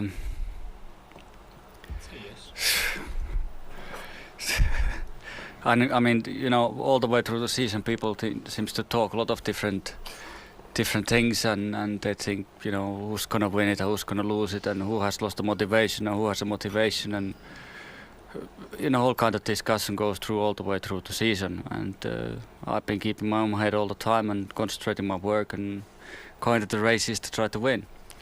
And that's what I'm going to do for the rest of the season. And I'm not going to really think about who's going to win it, who's going to lose it, because that will be decided at the end of the year when we count the points together. Thank you, gentlemen. Now a word from Mika and Michael in your own languages, please. Mika. Ja, Mika Häkkinen die inderdaad zei van het begin van het seizoen was ik voor iedereen nog een beetje de ongemotiveerde jongen. En nu ben ik in één keer weer de favoriet. Zo snel kan het dus gaan. Hij is wel de nieuwe koploper in ieder geval in het wereldkampioenschap. De start was wederom subliem. Hij zei, nou Hockenheim, nou volgens mij heb je maar 1 zo'n start per jaar. Nou nee hoor, het kan dus een tweede keer. Liet hij zien in Hongarije, in Budapest. Toch had hij al heel veel problemen met de setup het hele weekend. Ook in de warm-up was hij nog een seconde langzamer dan Schumacher en Coulthard. In tussentijds hebben ze wat aangepast en in één keer was zijn wagen onbetwist de snelste. Schumacher, de vraag of hij opgelucht was. Antwoord was ja, want ik was gewoon niet snel genoeg om Häkkinen te pakken. En ik ben gewoon blij dat ik Coulthard toch nog achter hem heb kunnen houden. En in elk geval de tweede plaats in het wereldkampioenschap heb kunnen vasthouden. David Coulthard, leuke vraag aan hem. Die de hele race zo ongeveer achter de diffuser van de Ferrari van Schumacher zat. En of de dingen nou ook mooi uitzag. Nou, het zag er inderdaad leuk uit, zei David Coulthard. Mooi ontwerp. Had wat problemen met zijn eerste setje banden. En later moest hij afrekenen met 4 Minardis. Zoveel leken het er wel te zijn, zei David Coulthard op de baan. Uiteindelijk bracht hem dat op de 3e plaats. We gaan dus richting Spa-Francorchamps met Jan, een nieuwe koploper in het wereldkampioenschap, Mika Häkkinen. Favoriet werd aan hem gevraagd. Ja, zelf wil hij daar niet al te veel over zeggen. Wat denk jij? Nou, ik denk dat je moet meer naar de trendlijnen kijken. En ik denk dat wat dat betreft, qua gewicht, qua momentum wat hij op gang heeft gebracht, dat het er best wel eens goed uit kan zien voor Mika Häkkinen. Maar zoals hij zelf al zei, we gaan gewoon door tot het einde van het seizoen en dan tellen we de punten op en dan zie je wie de winnaar is. En daar komt het uiteraard koeltjes gezegd op neer. Ik denk dat ze dicht genoeg bij elkaar zitten om het af te gaan laten hangen van wie net even de scherpte heeft tijdens het weekend. Maar ik denk dat de slechte resultaten, dus weer hoe slecht zijn die, dat gaat het wereldkampioenschap bepalen. Deze man, David Coulthard, die meldde start de 3e en ik finish de 3e en had niet meer verdiend, vond hij zelf. En nog even terugblikken op de grote prijs van Hongarije. Hier die start. Let op, Häkkinen achter de Ferrari van Michael Schumacher. Nu zit hij in de nacht en in één keer schiet hij opzij, de langs aan de binnenkant. En dan redt hij het net. Schumacher doet er wijs aan om hem toch maar voorbij te laten en een clash te voorkomen. Coulthard ronduit slecht weg, dat zien we hier nog eens een keer. En Luca de Montezumolo, de grote baas van Ferrari, is er natuurlijk niet blij mee. Hier dat moment waarbij Villeneuve zijn vleugel verspeelt en al vroeg binnen moet komen. Hetzelfde geldt trouwens ook voor de La Rosa. Het volgende slachtoffer, een van de weinigen trouwens deze Grand Prix, is Giancarlo Fisichella. Problemen met de remmen, vloog er overal vanaf. Uiteindelijk sneuvelde zijn race dan ook in de pits waar hij achterbleef. Hier gaat hij nog een keertje. Een van de schaarse momenten van spektakel in deze Grand Prix. Het ging ook niet echt lekker bij Prost, bij Heidfeld en Alesi. Coulthard op de derde plaats. Achter Schumacher, die het tempo van Häkkinen in ieder geval niet kon volgen. Hier de tobbende Nick Heidfeld. Wel of niet weg. En Prost, ja, dat zit er niet mee dit jaar. Zucht. Eddie Irvine, een van de eerste coureurs die binnenkwam. Vechtend met de Jaguar. Daar dan het afscheid van Giancarlo Fisichella. Vindt het wel mooi geweest na zijn uitstapjes. Häkkinen gaat vrolijk door. Ik zag er even Mazzacane voorbij glijden. Waarna die in de problemen. Oeps, wordt even wat vergeten, een doekje. Maar dat bleef allemaal zonder kleerscheuren. Pitstop bij het team van Jordan. Fisichella die definitief uitstapt. En daar Michael Schumacher die een moeilijke race reed. Häkkinen niet kon pakken. En zich verder concentreerde op David Coulthard om die achter zich te houden. Middels een goede pitstopstrategie. Dan de pitstop van Michael Schumacher. En ook die van David Coulthard, want daar ging het gevecht tussen. En kijk, Schumacher redt het net. Was even spannend, maar hij houdt de tweede plaats vast. Dit is een prachtige manoeuvre van Jacques Villeneuve. En Herbert schikt er zo van dat hij in de ronde gaat. En later ook de race zal moeten staken. Knap werk van Jacques Villeneuve. In de achterhoede toch nog voor spektakel zorgen. Het afscheid van Pedro Paolo Diniz. En dansend op de curbstones de winnaar van de grote prijs van Hongarije, Mika Häkkinen. Bijna een aanvaring tussen Herbert en Verstappen. En misschien raakten ze elkaar wel. In ieder geval wordt Herbert aangetikt en kan de Nederlander er langs om vervolgens 13e te worden. En het zat good old Johnny weer eens niet mee vandaag op de Hungaroring. Want kijk, nu geeft hij er de brui aan. Dat geldt trouwens ook voor Mazzacane met een motorisch probleem. Er was nog een stop-and-go penalty voor teamgenoot Genet. Dit is een aardige manoeuvre van Trulli. Maar we weten dan inmiddels dat Button zijn wagen ook niet meer optimaal functioneert. En daar komt de winnaar van de grote prijs van Hongarije. Zijn naam is Mika Häkkinen. De 17e zege uit zijn loopbaan. De tweede keer dat hij hier in Budapest wint. En hij is de nieuwe koploper in het wereldkampioenschap. Met een totaal van 64 punten, gevolgd op 2 puntjes door Michael Schumacher. En David Coulthard staat op de derde plaats, heeft er 58, 6 minder dan zijn teamgenoot. Dus was de champagne en het bijbehorende stuurtje voor Mika Häkkinen. En hij zal blij zijn, Michael Schumacher, dat hij die negatieve reeks van 3 races achter elkaar niet aangekomen heeft doorbroken. En wie weet wat er nog allemaal mogelijk is voor de Ferrari-coureur in de laatste 5 races van dit seizoen. Man van de dag, onbetwist met afstand, Mika Häkkinen. Eigenlijk kan alleen het juichen nog beter. Volgende Grand Prix, de 13e van dit seizoen in België in de Ardennen op het circuit van Spa-Francorchamps. En dan zien we elkaar terug op vrijdag 25 augustus met een uitgeruste Jan Lammers. Tot dan.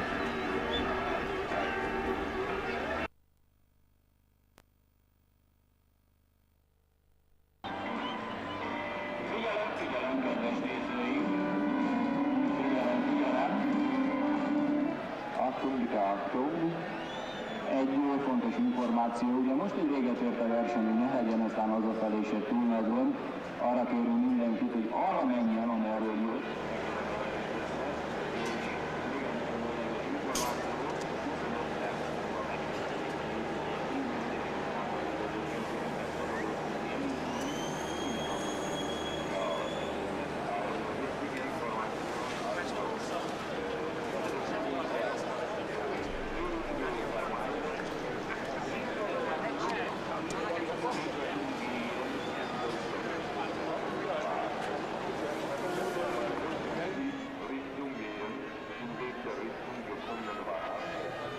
Also nicht völlig zu die Alten zurück, weil sie gewählt haben. You have bekommen information you have to go in the same direction, from which direction you came here.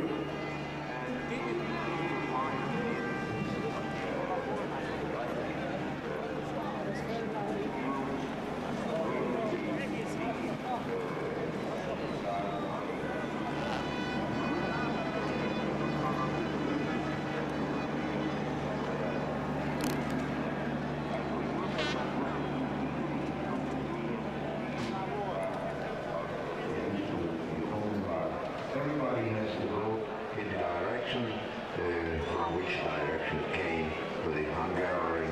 Thank you very much.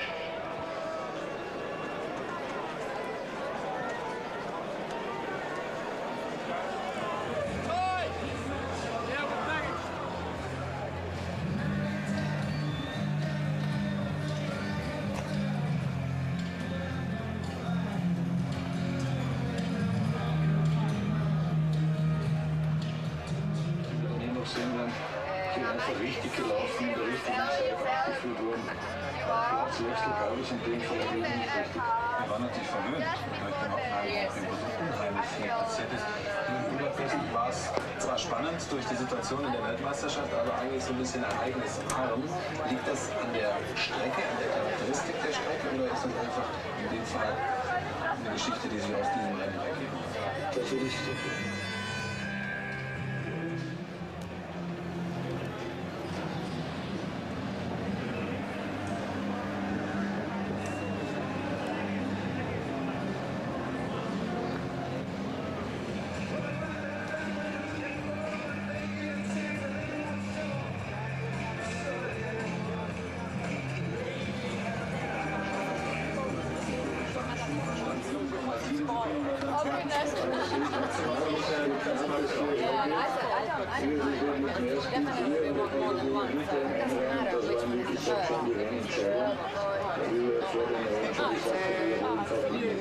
But today it's great for you. It is very fabulous.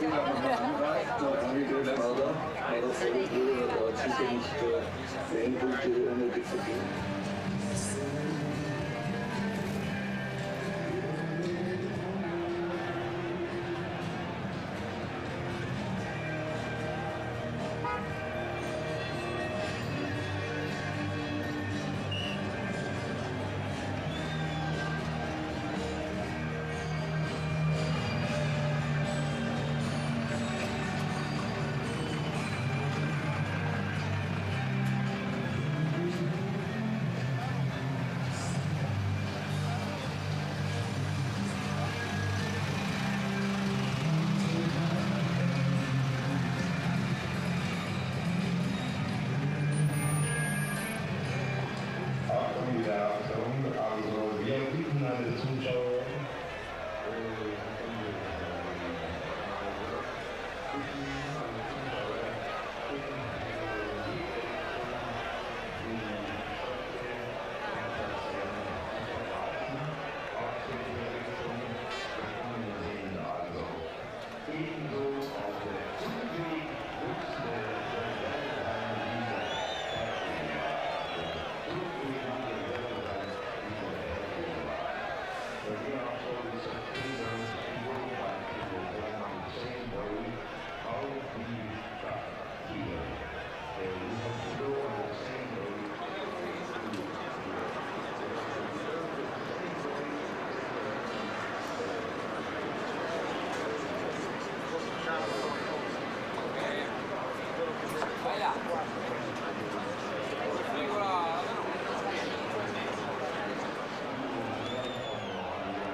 You're back with us at the sweltering Hungaroring, confirmation of how they finished after 77 absolutely grueling laps. Mika Häkkinen The winner here today for the second year running. He now leads the World Championship standings and is in shape to do what Fangio did back in the 50s, namely win 3 world titles in a row.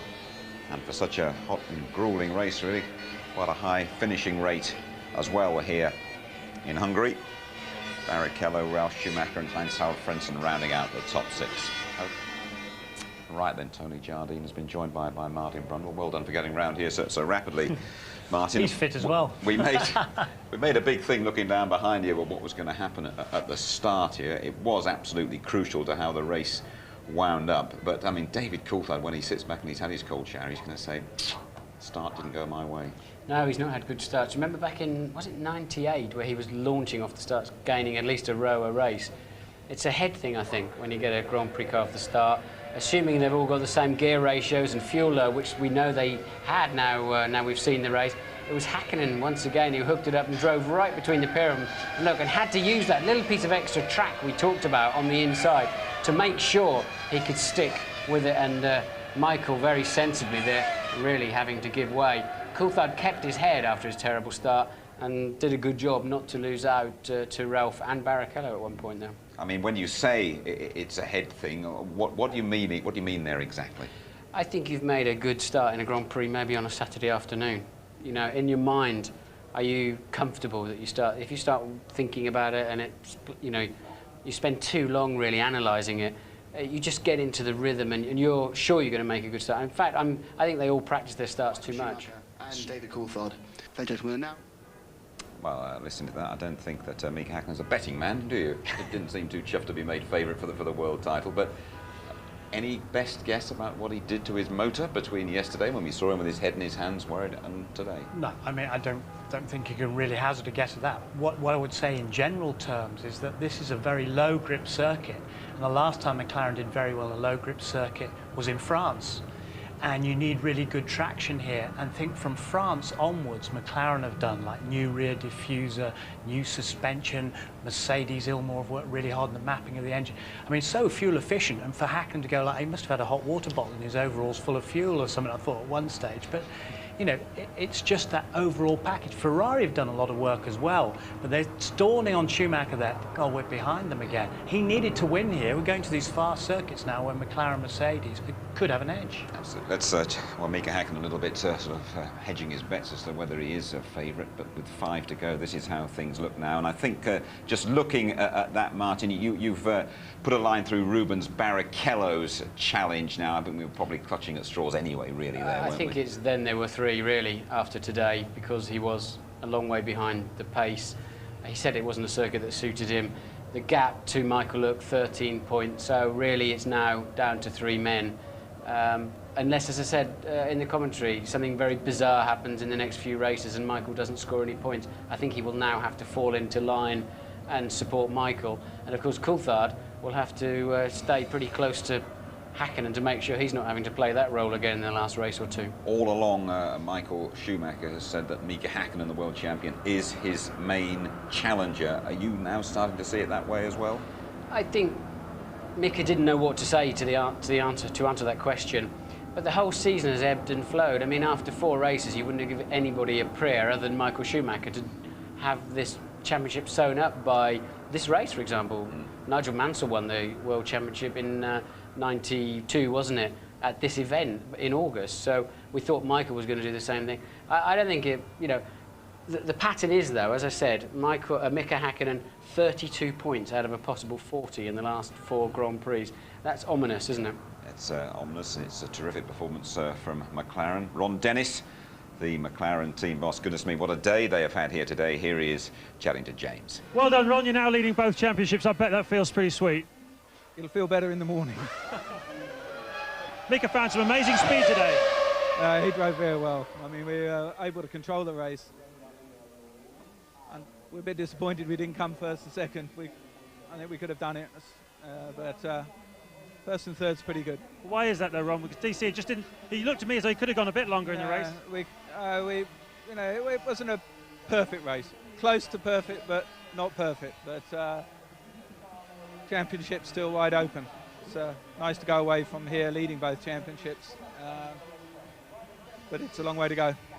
Thank you. Long way to go. It's going to be very exciting. We'll look more at David Coulthard in a couple of minutes' time. But Jenson Button had another impressive performance here today. But there was one incident when Fisichella spun right in front of him, Tony, and he did very, very well to stay in the race, didn't he? Yeah, he did. It was coming out of turn one. You see, Fisichella was already wide there, and he was having brake balance problems. And there's Button very, very nearly collected him there. But at the same time, Eddie Irvine just slipped through and took the 7th place, which they were all fighting for at that moment. We thought actually the Jaguar would go a little bit better, but there was damage done to the Benetton, and Fisichella was in and out of the pits after that and eventually retired. We were having a little giggle before the race, Tony, weren't we, when Rubens Barrichello was saying, I'm not quite sure what's going to happen if Michael's behind me and I'm leading. And I think right behind us here, wasn't it?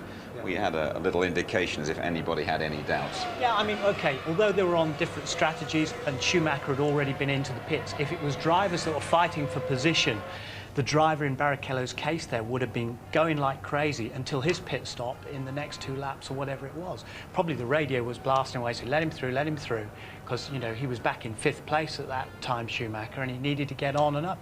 He's the number one, there's no question or doubt about it. It doesn't matter what De Montezemolo says. Well, let's get the Ferrari viewpoint, shall we? Ross Brawn, the man who does so much for them, backstage, here he is, chatting to James. Bad luck, Ross. Guess it wasn't really your day today. Are you surprised by the speed of Häkkinen? A little bit, yes. Yeah, I mean, at the beginning, but Michael was being very cautious with the tyres. Obviously, we had a bad experience at Magny-Cours. And with it being so hot today, we didn't want to get the tyres too hot. So we were being fairly cautious. I spoke to him in the first stint, and he was happy with the car. And once it became clear it would be difficult to beat Mika, the focus then was to stay in front of David, which we did. Got out of jail though with Coulthard on the pit stops, because he could certainly have, if he'd run a bit longer, he would have nicked it 2nd place, wouldn't he? Well, we could have gone a bit longer, but obviously all that traffic coming up, we didn't see how we could do it, and we were worried Coulthard would jump in the pits. So I think we did the right thing. How are you going to get the lead back, Ross? Go first. It's fair to say the quality of the work in the pits was quite outstanding today, but I want to talk to you, particularly from a driver's perspective, about Marc Genet holding up David Coulthard, and you never know, it could even have cost McLaren the 1-2 here. Yeah, I think this blue flag waving system, you're allowed to pass 5 of them, then you get a stop-go penalty. Genet was on an in-lap. He held Coulthard up earlier in the race. Whether it's just coincidence or what, I don't know. And this is, I think, one of the earlier ones of that. In fact, no, I think Genet's wondering now. He's getting radio calls. I've got to come in, are you sure? What's that all about? And just didn't yield to Coulthard at all, having let Schumacher pass easily and still pinched Coulthard into the fastest corner on the circuit, and that cost David about 1.5 seconds. And we saw the net result of that when they exited the pits. David exited the pits, he just couldn't get up alongside Michael into the first corner. So, but that's give and take. I mean, from Grand Prix to Grand Prix, some of those you win, some you lose. But Genet played a key role, really, in the race today. I mean, is that a driver in the zone concentrating and so much noise in his ears, or is that Genet being a little bit tricky and not playing the game? I don't think he was targeting Coulthard, I have to say. I think he was just being a bit gormless, frankly. I think it was not enough substance to soak up the echoes in the head there temporarily. I think he probably couldn't, and he was probably having a discussion, why am I going to come in again? Because or worse to that effect. Yeah, something like that. But we used to have a situation where passing back markers was a key element, one of the skills to win or get good places in Grand Prix. This blue flag system came in, and now everybody needs to be having the same advantages, or they should just switch the whole thing off and let drivers demonstrate their prowess in clearing the back markers. Tony, then we saw how crucial that was when David Coulthard came out of the pits, and he could have been ahead of Michael Schumacher, but he wasn't. Yeah, I mean, there he is coming in, and it is a superb pit stop. It's Michael Negline and his team from Woking, the boys there doing a superb job, 6.6. And there he goes, out on his way. Now, we're looking down the end of the pit straight, you just see where Michael is. And this is how close it was. Just for a moment we thought, no, not quite did it, but look at this, just a whisker in it there. And David out onto the racing line, and he could have just done, as Martin said, that's down to Genet, unfortunately. But as James said, I think he could have gone a little bit longer on the field. If he'd stayed out, he could have got ahead that way.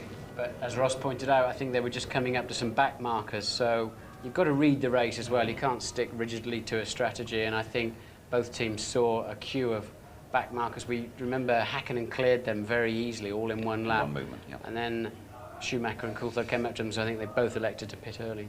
One of the drawbacks of the Hungaroring is that if you want to get past somebody, it is virtually impossible. And if that fellow is Michael Schumacher, you could almost say it's totally impossible.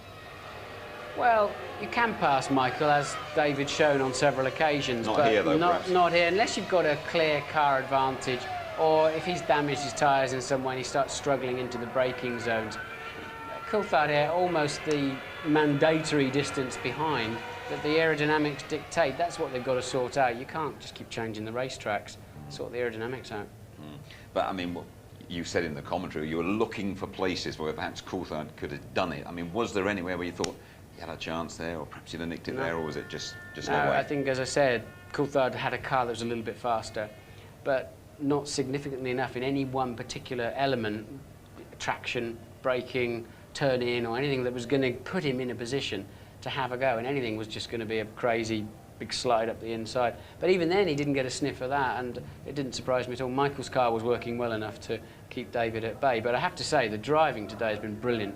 In fact, all through the weekend, very few incidents. I thought in the first corner there was supreme skill, and we had a lot of fuss about unfair driving, but today Michael yielded to Häkkinen and gave him just enough space. And Coulthard right in the middle there between Ralph and Barrichello. Supreme driving all the way through the field today, and the pit stops were brilliant. They were. Tony, what have you made of the way that the world champion Mika Häkkinen has returned to form in the last few races? Well, it coincides with what he did this time last year, because he'd had 5 very bad races and he just recovered from the big crash at Hockenheim as well. He came back here and restored all his confidence. What I see now is the 2 championship battles that he's gone through. Incredible hard work is all that he's learned and soaked up through those 2 years. It's now coming menacingly into practice now for Ferrari, who must be scratching their heads as well.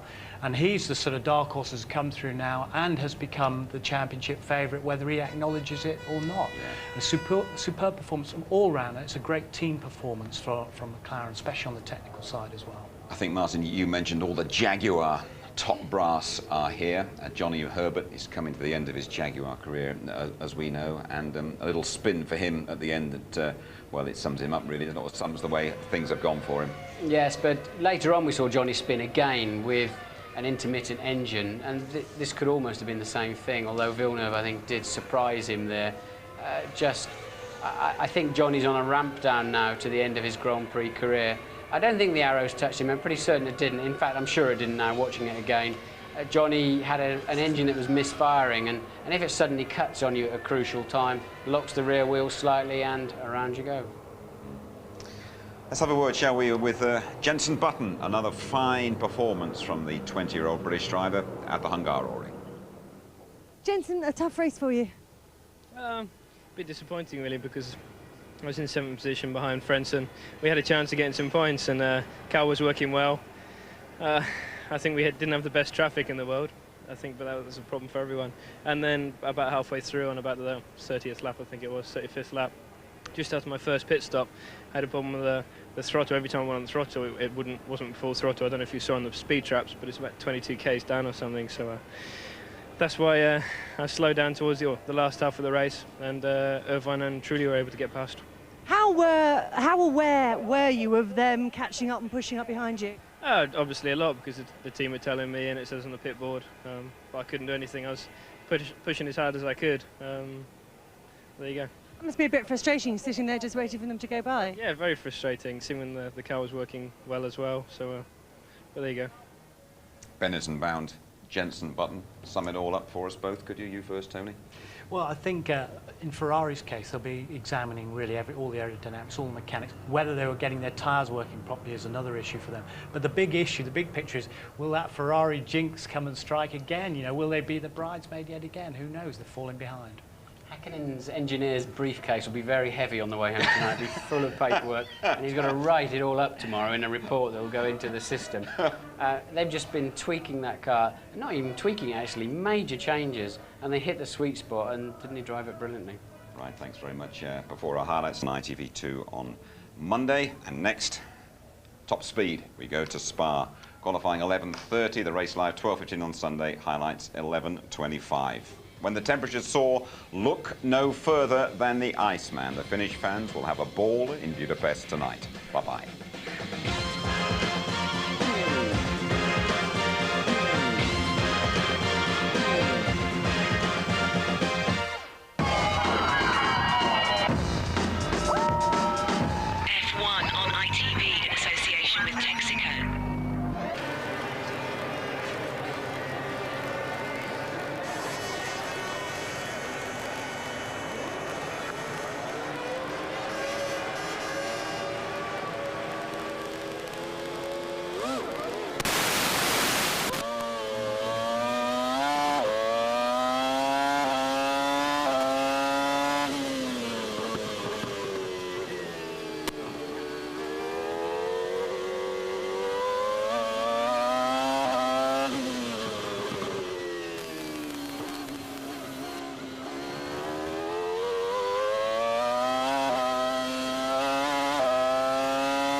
Gabriel Giudozzi, unfortunately Gaston had to start from the pit lane. Why was that? Yeah, in the first lap before the installation lap, we have see some problems in the gearbox, so we decided to change the car because for us the problem coming worst, all laps. Okay. And was the spare car set up for him?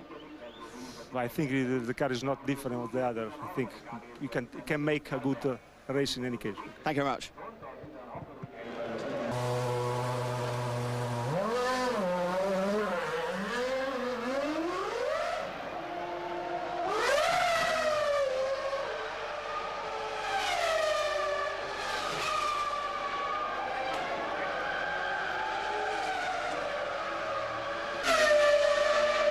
John lays it in and out of the pits twice there. What's going on?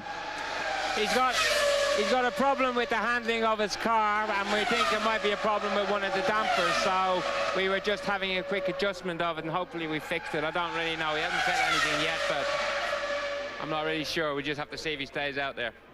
He put a lot of wheel spin down as he left the pits. Did he hit the pit wall? He's in a hurry.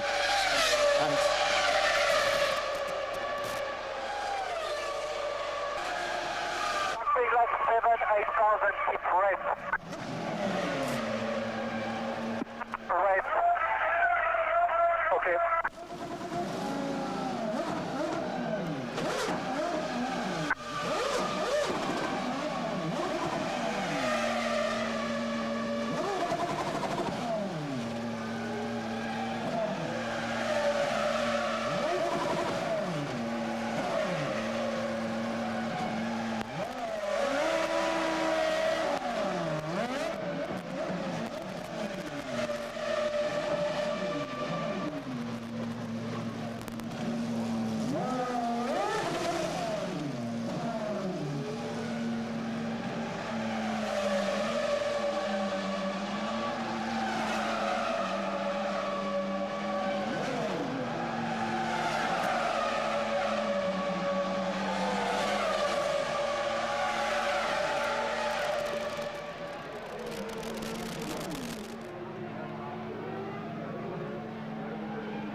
Nick Heifel, very bad luck. What happened there? It felt like a gearbox problem. I was not able to go in first.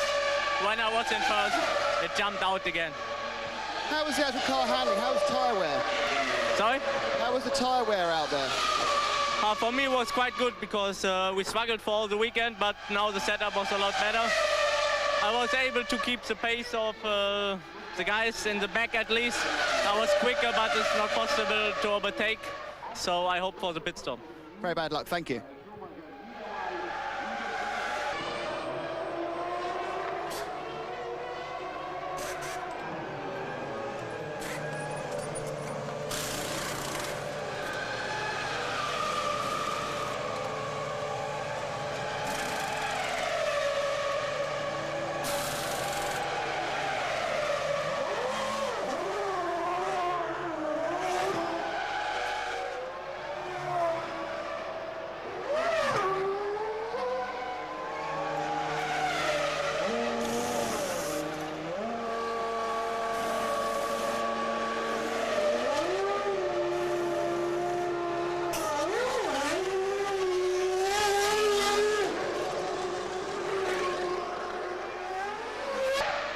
James, quick question here. Ralph seemed to lose tyre at the pit stop. Was there a problem?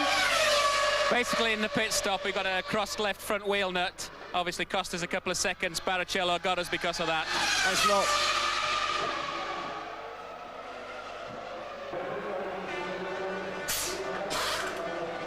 Okay, Jen, push in the box. Come on, limiter. Push. Push. Neutral. Brake. Brake. Gear. Go, go, go, go!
And so back-to-back victories in Hungary for the revitalised world champion Mika Häkkinen. All sorts of problems in the build-up, but finding the sweet spot when it mattered. This has been a very difficult weekend for me. I haven't been able to really perform in the speed what I wanted to. We've been struggling basically, like I've been admitting whole weekend. Engineers, mechanics has done a massive work all the way through the weekend. I hope they're still my friends, to be honest. Mika found some amazing speed today. He drove very well. I mean, we were able to control the race. And we're a bit disappointed we didn't come first and second. I think we could have done it, but first and third's pretty good. Didn't get the run with the traffic today to get out in front of Michael after the pit stop, so I came out just behind him and that was it, game over. I would have wished to win the race, especially after all these bad time we have had, but then we weren't fast enough. So there's no point to be too excited, but there's no point to be disappointed either. So that's the general situation. Bad luck, Ross. I guess it wasn't really your day today. Are you surprised by the speed of Häkkinen? A little bit, yes. Yeah, I mean at the beginning, but Michael was being very cautious with the tyres. Obviously we had a bad experience at Magny-Cours, and with it being so hot today, we didn't want to get the tyres too hot, so we were being fairly cautious. I spoke to him in the first stint and he was happy with the car. And once it became clear it would be difficult to beat Mika, the focus then was to stay in front of David, which we did. Ralph, once again best of the race. That's kind of becoming Williams' spot, isn't it? Well, it sounded a bit different the last few races, but yeah, it looks like it at the moment, and we are very happy about it, obviously. A bit disappointing, really, because I was in 7th position behind Frentzen. We had a chance of getting some points, and car was working well. I think we didn't have the best traffic in the world. I think, but that was a problem for everyone. I think we were quick today, but we just once we had the fuel problem, we lost fuel pressure, so I had to come in early at the first stop, and then I had to do the rest of the race with a lot more fuel to try and stop the pickup problem we had. So that cost us speed as well through the race. So I think we've yet to do a good race. It's simple as that. You know, we've yet to make a good start, good qualifying, good start. Good race, good stops the whole way through, and that's why we don't have any points. One race is behind. Yeah. You know, we have still many races in front of us, and next Grand Prix could be different again. But I'm feeling comfortable, I'm feeling confident. Thing is behind me 100%, and behind the David, of course. So we are strong. 5 to go then. Häkkinen out front for the first time. 32 points in the last 4 races. Take him a couple clear of Michael Schumacher and 6 ahead of Coulthard. Barrichello effectively out of the title race. Ralf Schumacher moving a couple of points closer to Fisichella. McLaren with 14 points scored today, overtaking Ferrari, desperately close between the heavyweights. Ralf Schumacher keeping Williams third, and Frentzen takes Jordan up alongside the non-scoring BAR. Now then, Tony Jardine, we talked a lot about the importance of the start. Mika Häkkinen was away and there was no catching him. It literally launched him into the lead and the victory that he wanted, and denying Ferrari and Michael Schumacher of a victory that was so important to them with just 2 points between them. Look at this here, an incredible amount of wheel spin for David Coulthard. He's having to struggle there with Ralf Schumacher on his inside. But look at this, look where Häkkinen is, right on the inside, and he just squeezes past Michael Schumacher to take the lead. But he's come from third on the grid. Admittedly, he was on the grippier side on the racing line. And there's Coulthard fighting with Ralf Schumacher as well. It was a brilliant start by Häkkinen. Schumacher a bit tentative there, perhaps? I think he was.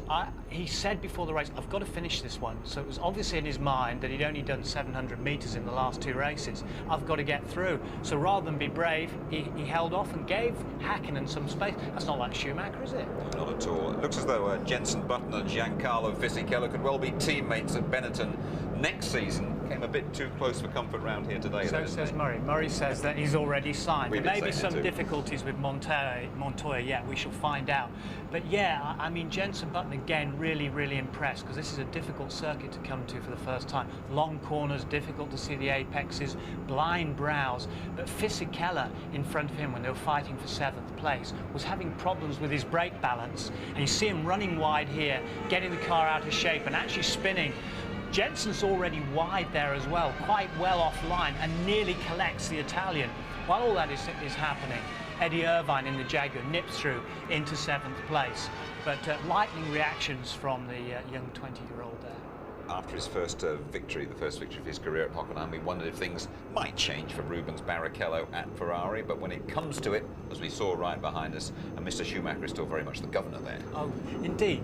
And they may well have been on different strategies, and the fact is that Barrichello was going to stop in 1 or 2 laps after that, but Schumacher had his pit stop and he dropped to 5th place at this point, so you can imagine the radio going off inside Barrichello's car there. Let him through, let him through. That's team orders. He doesn't have a chance. He's going to have to do as he's told, especially now that Schumacher is 2 points behind in the World Championship race. Now, David Coulthard lost crucial time when he was held up by Marc Genet, and we saw that in a pit stop. He was desperate to get out ahead of Michael Schumacher, and he couldn't quite manage it. No, but it was a superb pit stop. It was very, very close indeed. Michael Negline, the chief mechanic for McLaren, and all the McLaren guys, look at that, 6.6, superb stop. Now, then we were waiting to see down the pit straight. Where was Michael Schumacher? There he was, touch and go. Could David Coulthard get out? Not quite, just a whisker in it there. And of course, that brought him, with that superb pit stop, right up behind Michael Schumacher, challenging for the 2nd place. David knows that he wanted those 6 points, but there was no way past. As close as he could get, then sucking in all that dirty air and eating the dust and stones from Michael Schumacher. He had to settle for 3rd place, but Genet caused that.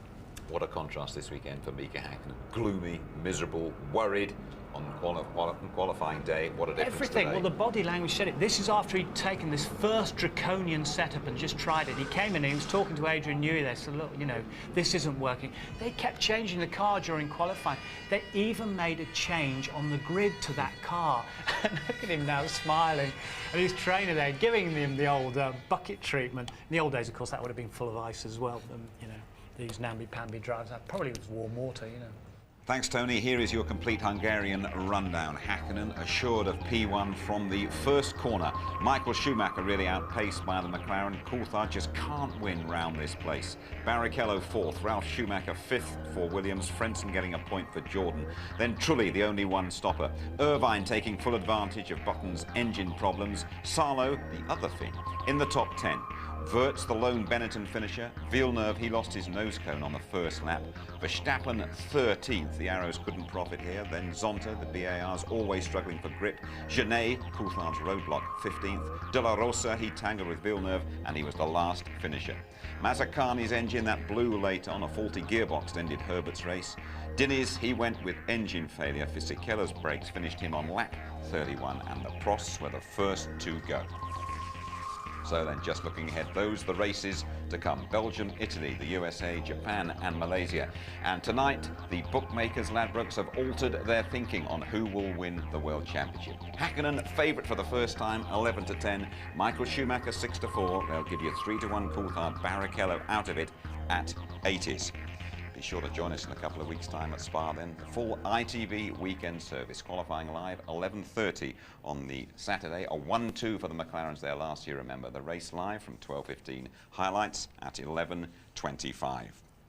The world champion Mika Häkkinen has shown brilliant form here. He is hungrier than ever to win again. Good night.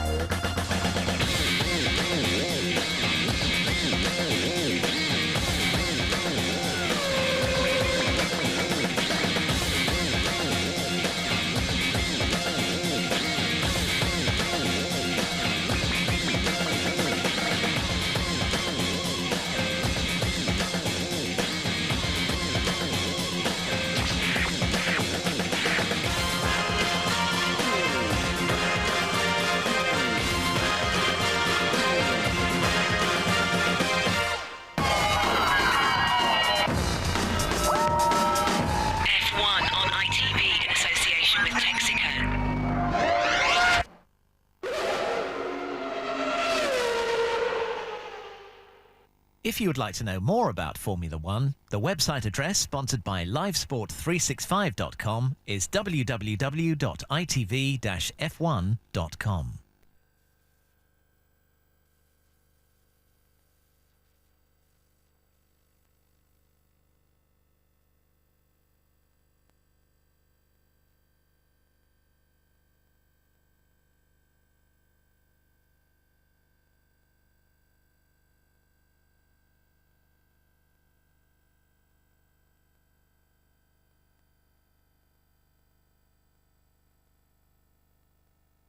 For Williams next season, according to sources close to the team, Williams will announce tomorrow they're giving Button a 2-year break from his contract. That paves the way for the 20-year-old who's in his first season at Formula One to drive for another team, probably Benetton. Williams, however, will retain the right to recall him in 2003.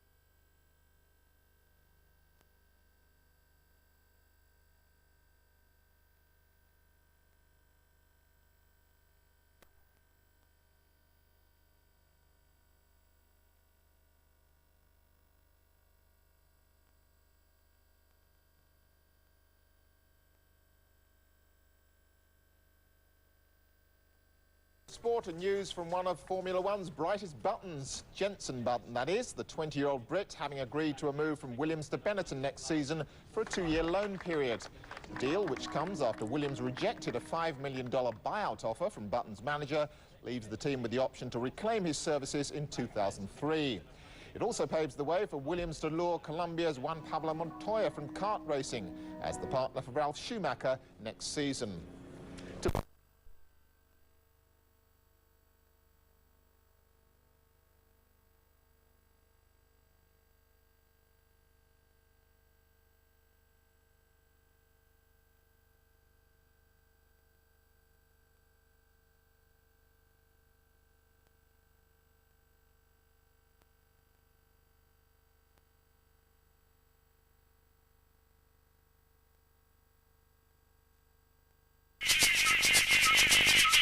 Ferragosto di fuoco. È stata una settimana calda, in modo particolare per la Ferrari che fra Fiorano e Mugello, fra critiche e polemiche, ha messo sotto torchio piloti, meccanici e ingegneri. Necessario ritrovare forze e idee per tornare in vetta alle classifiche mondiali. Uno svantaggio minimo di soli 2 punti, in altre circostanze, non ci avrebbe colpito così tanto. Ma aver subito il sorpasso, dopo aver avuto 24 punti di vantaggio, ci mette in uno stato d'animo diverso. Eppure, questa è la realtà. L'unico atteggiamento positivo è ritrovare la concentrazione e la motivazione per reagire. E allora giù a provare di tutto. A iniziare dalle partenze, tallone d'Achille di Schumi, che per alcuni affetto oramai da sindrome da semaforo verde, riesce a bruciare così le brillanti prestazioni e le pole position del sabato. Non è vero che siamo partiti male a Budapest, piuttosto bisogna riconoscere che Häkkinen è scattato in modo strabiliante. Sono certo però che non ha sfruttato sistemi elettronici irregolari. Nessuno può permettersi irregolarità, tantomeno noi che abbiamo alle spalle il gruppo Fiat. Ma secondo me abbiamo partito bene, solo che Mika è partito molto bene. Cioè, non possiamo dire che la McLaren ha qualcosa o parti meglio di noi, perché tu vedi che Coulter è partito malissimo, allora non lo so, forse è un caso di fortuna. Ma non ci sono solo le partenze a preoccupare. La McLaren in Ungheria era superiore, più veloce e avrebbe vinto anche senza lo spunto iniziale di Häkkinen. E allora ecco un nuovo motore per la Ferrari, più potente, più dolce e progressivo, collaudato dai 2 piloti titolari con lunghe serie di giri consecutivi. Non chiedetemi come si chiama, che evoluzione è, se migliora le prestazioni ai bassi regimi. Posso solo dire che è un passo avanti di cui sono soddisfatto. Il motore va abbastanza bene, credo che anche Michael era molto contento ieri con quello che ha provato. Sono molto contento da quello che vedo. Sul motore avanziamo senza problemi. Sotto esame in questi giorni anche l'aerodinamica. Ha debuttato una nuova ala anteriore ed un inedito deviatore di flusso. E poi, oltre agli esperimenti e agli sviluppi, naturalmente, occhi puntati sugli assetti specifici e sulle regolazioni adatte al prossimo circuito, quello di Spa in Belgio. A Mugello lavoriamo già col carico di Spa, cioè tutto per Spa. È una pista, Mugello si assomiglia molto a Spa, allora sicuramente è un buon lavoro, anche perché c'è molto caldo, lavoriamo il bilancio della macchina, lavoriamo a vedere se riusciamo a migliorare tutti i piccoli problemi. Sulla presunta inferiorità Ferrari, legata ad un peggiore sfruttamento degli pneumatici all'Hungaroring, Schumi non è però d'accordo. No, tutti gomme normale. Le 3 set normale, niente problemi. Ferragosto di straordinari dunque, di lavori forzati, ma l'atmosfera in squadra non è sofferente o cupa, al contrario. Tutti, ma proprio tutti, stiamo dando il massimo, crediamo al titolo e dopo 21 anni vogliamo portarlo a Maranello. Non siamo rassegnati, anzi. Detto questo però, si ricordi che siamo tutti esseri umani capaci di sbagliare e che se non dovessimo vincerlo questo mondiale continueremo a vivere tutti con la coscienza di aver dato il massimo. Insieme alla Ferrari e al Mugello c'erano anche Sauber e Barr, quest'ultima scuderia anche con Villeneuve e Zonta. E in questi giorni notizie ufficiali di mercato hanno confermato il passaggio di Jenson Button dalla Williams alla Benetton e l'addio proprio di Riccardo Zonta alla Barr. Al suo posto arriverà Olivier Panis, attualmente collaudatore McLaren. Che farà Zonta? Meu manager sta parlando con una outra squadra che c'è una buona opzione per andare il prossimo anno. I team in questione sono Sauber e Arrows.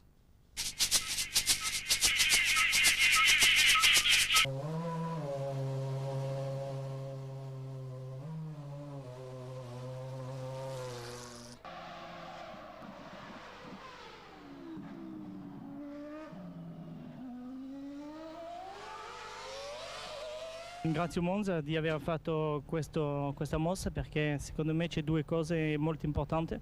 La prima è per lo spettacolo, che secondo me adesso si potrà veramente fare sorpasso alla prima variante. Il secondo è per la sicurezza, in caso di qualcosa che si rompe si può andare dritto senza sbattere su niente. Questo non vuol dire poco quando si va a 350 all'ora. Non c'è più l'obbligo di saltare i cordoli e dunque c'è più da guidare. Secondo me è meglio. Tutti sanno che la curva è veramente lenta, che prima c'è chi pensava di poter saltare per guadagnare 2 o 3 posizioni. Tutto ok per Alesi anche alla seconda variante. Anche lì è meglio perché non si può saltare come prima. Io ero al contrario a queste chicane, mezzo chicane, che proprio se tu saltavi dritto tenendo forte il volante era più veloce ma molto pericoloso perché poteva spaccare una sospensione. Il pilota transalpino così si è espresso sui 500 metri di asfalto drenante steso sempre alla prima variante. I tecnici dell'asfalto devono guardare e valutarsi dopo tanti giri di Formula 1 reggi bene sulle temperature alte perché sicuramente sul bagnato sarà 100 volte meglio. Ed ora la classifica piloti dopo il Gran Premio d'Ungheria. Al primo posto Mika Häkkinen, 64 punti su McLaren. Al secondo posto Michael Schumacher, 62 punti su Ferrari. Terzo David Coulthard, 58 punti su McLaren. Quarto Rubens Barrichello, Ferrari, 49 punti. Quindi al quinto posto Giancarlo Fisichella, 18 punti su Benetton. Sesto Ralf Schumacher, 16 punti su Williams. Settimo Villeneuve, 11 punti su Barr. Ottavo invece James Button su Williams, 8 punti. Nono Jarno Trulli, 6 punti su Jordan. Decimo Mika Salo, 6 punti su Sauber. Undicesimo Frentzen, 6 punti su Jordan. Dodicesimo Irvine, 3 punti su Jaguar. Tredicesimo Verstappen, 2 punti su Arrows. Al 14° posto Pedro Della Rosa, 2 punti su Arrows anche lui. 15° Zonta, 1 punto su Barr. La classifica costruttori: al primo posto la McLaren, 112 punti, seconda la Ferrari con 111 punti, terza invece la Williams, 24 punti. Al quarto posto troviamo la Benetton, 18 punti, quinta la Barr, 12 punti, così come al sesto posto la Jordan, sempre 12 punti. Settima la Sauber, 6 punti, ottava la Arrows, 4 punti e nona la Jaguar con 3 punti.